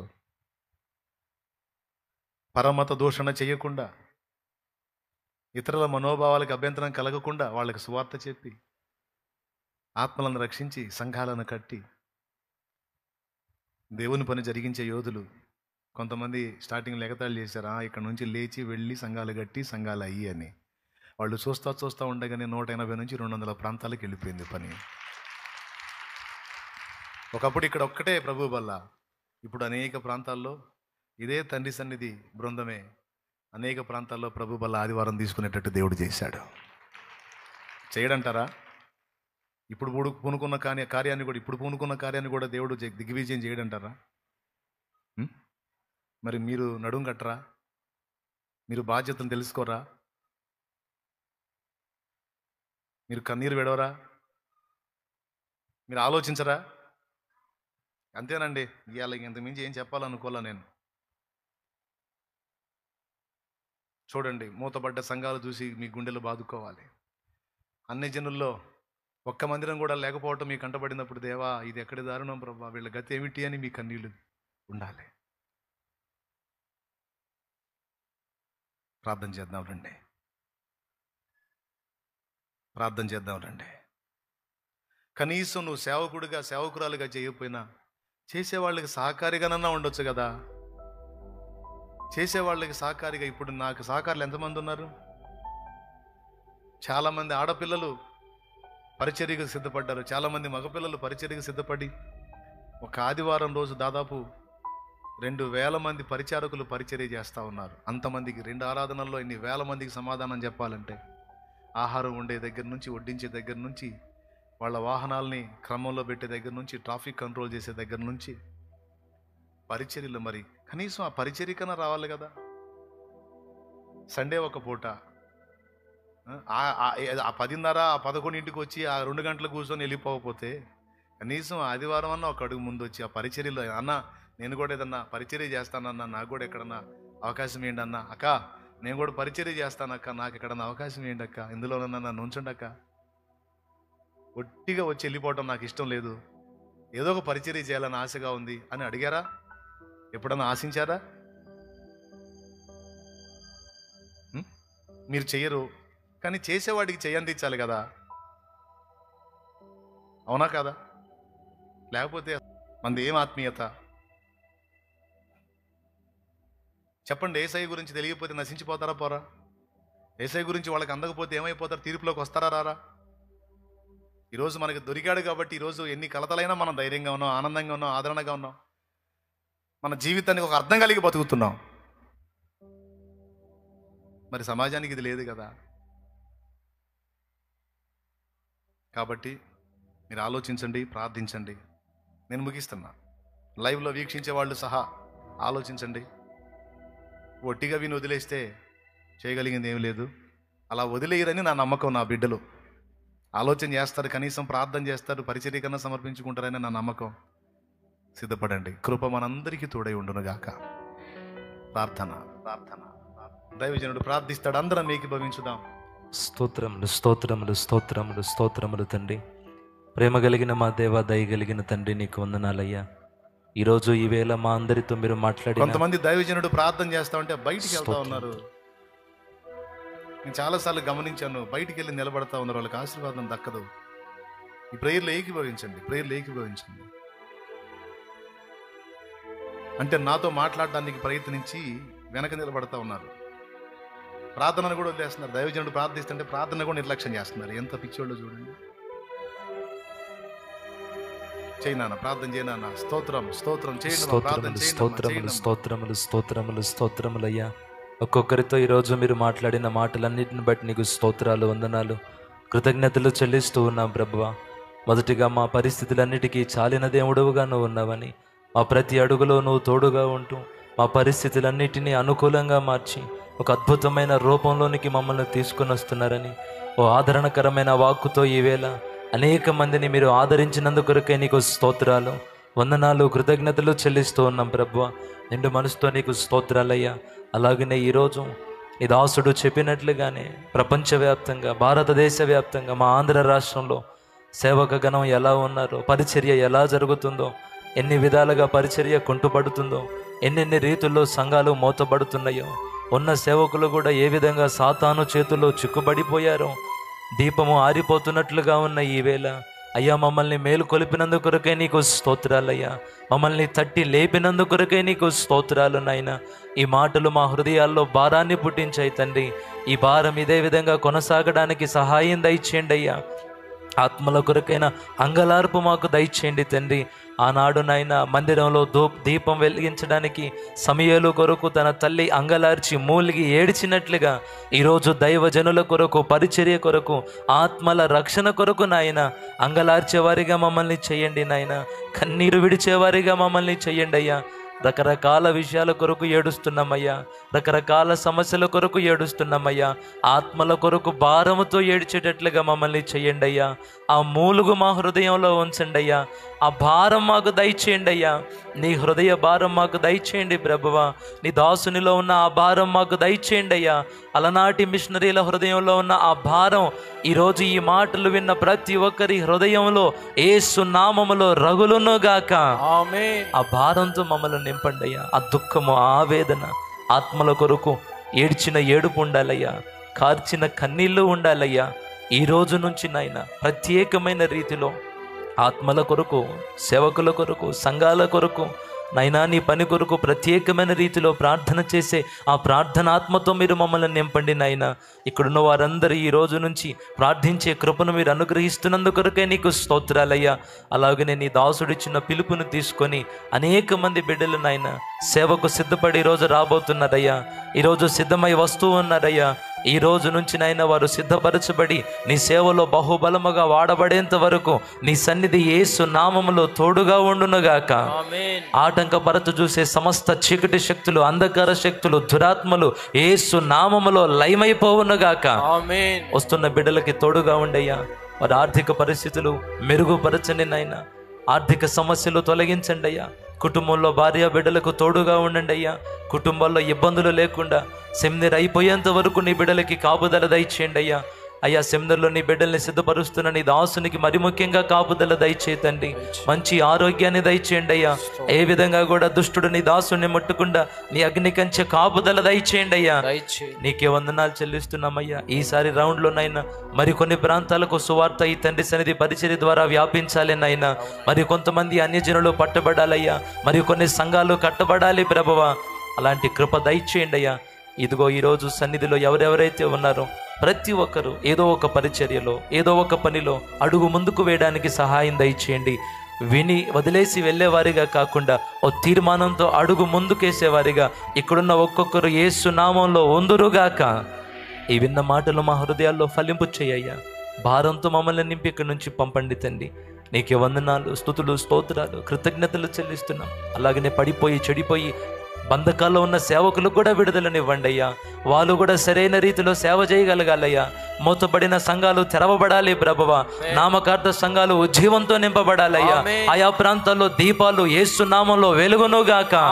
కడవరి వర్షాన్ని సంఘం మీద మీరు కురిపించండి ప్రభువా. నీకే వందనాలయ్యా. మా బాధ్యతగా ఈ తరంలో ఈ తండ్రి సన్నిధి పరిచర్యలో మా ద్వారా మీరు చెయ్య నిశ్చయించిన పని యేసు నామములో జరుగునుగాక. యేసు నామంలో జరుగునుగాక. ఇక్కడున్న ఒక్కొక్కరి ద్వారా నీ సంకల్పాలు యేసు నామంలో నెరవేర్చబడునుగాక. నీకే వందనాలు, స్తుతులు, స్తోత్రాలు చెల్లిస్తూ యేసు నామంలో అడిగి ప్రార్థించి వేడుకుంటున్నాం తండ్రి. ఆమేన్.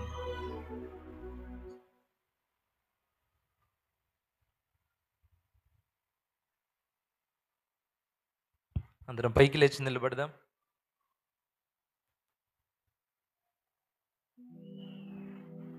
త్వరగా అందరం పైకి లేచి నిలబడదాం. మరి ఈ రోజు నుంచి ఇందాక అన్న చెప్పినట్లుగా సేవకుల సెమినార్ ప్రారంభమవుతుంది. ప్రత్యేకమైన రీతిలో ప్రార్థనలో జ్ఞాపకం చేసుకోండి. కొంచెం ఎక్కువసేపు ఈ సేవకుల తర్ఫీదు కొరకు, పరిచర్య కొరకు, అన్న కొరకు ప్రార్థనలో మీరు ఈ అంశాన్ని పెట్టి ప్రార్థన చేయండి కన్నీళ్లతో. అలాగనే ఇప్పుడు ఏర్పాటు చేసిన ఈ సెమినార్ ఏదైతే ఉందో ఆల్రెడీ ఎవరెవరు వస్తారు అనేది డిక్లేర్ అయిపోయింది. వాళ్ళ పేర్లు తీసుకోవడం కూడా అయిపోయింది. మరలా కొత్త వాళ్ళకి మరొక పిలుపు ఇస్తాం. ఆయా ప్రాంతాల్లో ఉండి, రాష్ట్ర నలుమూలల నుండి ఈ లైవ్లో ఏకీభవించే వాళ్ళు కానీ సేవ కొరకు ఆసక్తిగా ఉన్న వాళ్ళ కొరకు మరొకసారి పిలుపు ఇవ్వడం జరుగుతుంది. అప్పుడు మీరందరూ సిద్ధపడొద్దురు. కానీ ఇక్కడ ఉన్న వాళ్ళు కూడా ఇంకా ఎవరైనా రావాలని ఆశతో ఉంటే ప్రార్థనలో మీరు సిద్ధపడండి. మరొక పిలుపు అన్న తప్పకుండా ఇస్తాడు. ఈ సెమినార్కి అయితే ఎవరెవరు రావాలి ఏంటని వాళ్ళ పేర్లు డీటెయిల్స్ మొత్తం మన సంఘంలో రక్షణ పొంది ఎక్కడ ఎదిగి బలపడ్డ వాళ్ళని మొదటి విడతగా తీసుకోవడం జరిగింది. కాబట్టి మరొక పిలుపుని ఇవ్వడం జరుగుతుంది. అప్పటికి మిగిలిన వాళ్ళు సిద్ధపడండి. మెట్టుకైతే మీరందరూ కలిసి విన్నాం కదా, ఈ పరిచర్య కొరకు, రక్షణ కొరకు, సేవకుల కొరకు, దైవజనుల కొరకు ప్రత్యేకమైన రీతిలో ప్రార్థన చేద్దాం. దేవుని కృప మనందరికీ తోడుగా ఉండునుగాక. చివరి ప్రార్థనతో ముగించుకుందాం. సర్వాధికారివైన మా తండ్రి, సర్వోన్నతుడు ఒక దేవానికి స్తోత్రాలు. ఈ ఉపవాస ప్రార్థనలో ఎంతమంది అయితే ఏకీభవించారో, ఏ విషయాల కొరకైతే ప్రార్థన చేశారో ఆయా విషయాలకు నీ కృపలో నా దేవా సమాధానం మీరు ఇస్తున్నందు కొరకే నీకు స్తోత్రాలు చెల్లిస్తున్నామయ్యా. రకరకాల బంధకాల్లో నీ బిడ్డలకి విడుదల దయచేయండి. ఆ బంధకాల్లో నుంచి నీ బిడ్డలు బయటికి వచ్చి నీ సేవలోనైనా నీ పరిచర్యలో ముందుకు కొనసాగడానికి సహాయం దయచేయండి. ఆయా ప్రాంతాల్లో ఉంటూ యూట్యూబ్ లైవ్ ద్వారా, జూమ్ యాప్ ద్వారా ఈ ప్రార్థనలో పాల్గొన్న వారిని కూడా దీవించండి అయ్యా. ఈరోజు నీ సన్నిధిలో ఉన్న దీవెనల చేత ఒక్కొక్కరిని నింపమని ప్రార్థన చేస్తూ యేసు నామములో అడిగి ప్రార్థించి వేడుకుంటున్నాము తండ్రి, ఆమేన్. మన తండ్రి అయిన దేవుని ప్రేమ, ఆయన ప్రియ కుమారుడును లోకరక్షకుడునైన యేసుక్రీస్తు వారి దివ్యమైన కృప, పరిశుద్ధాత్మ దేవుని యొక్క అన్యోన్య సహాయ సహవాస సమాధానములు సమకూడిన మనకు సకల పరిశుద్ధులకు సార్వత్రిక సంఘమంతటికి సదాకాలము తోడై ఉండి నిత్యంతంలో చేరు పర్యంతము నడిపించును గాక. యేసు రక్తమే జయం, ప్రభు యేసు రక్తమే జయం. యేసు నామమునకు సంపూర్ణ విజయం కలుగును గాక. హల్లెలూయా, హల్లెలూయా. అందరం చెప్దాం హల్లెలూయా. మీ అందరికీ వందనాలు. కూటం ముగించబడింది. తిరిగి మరలా ఆదివారం కలుసుకుందాం. ప్రత్యేకమైన రీతిలో ప్రత్యేక ప్రార్థనలు మొదలు పెట్టండి. ఇంకా సేవకులు లెగవాలి, మిషనరీలు లెగవాలి. దేవుని పని ఈ అంత్య దినాల్లో ముమ్మరంగా జరిగేటట్లుగా ప్రత్యేక ప్రార్థనలు చేద్దాం. కన్నీటితో ఉపవాసం ఉండి రాత్రులు మేలుకొని ఎవరి బాధ్యత వారు తీసుకొని ప్రార్థనలో గడపండి. వెళ్ళేటప్పుడు ప్రార్థనా పూర్వకంగా జాగ్రత్తగా మీ గృహాలకు చేరండి. అందరికీ వందనాలు. సెలవు.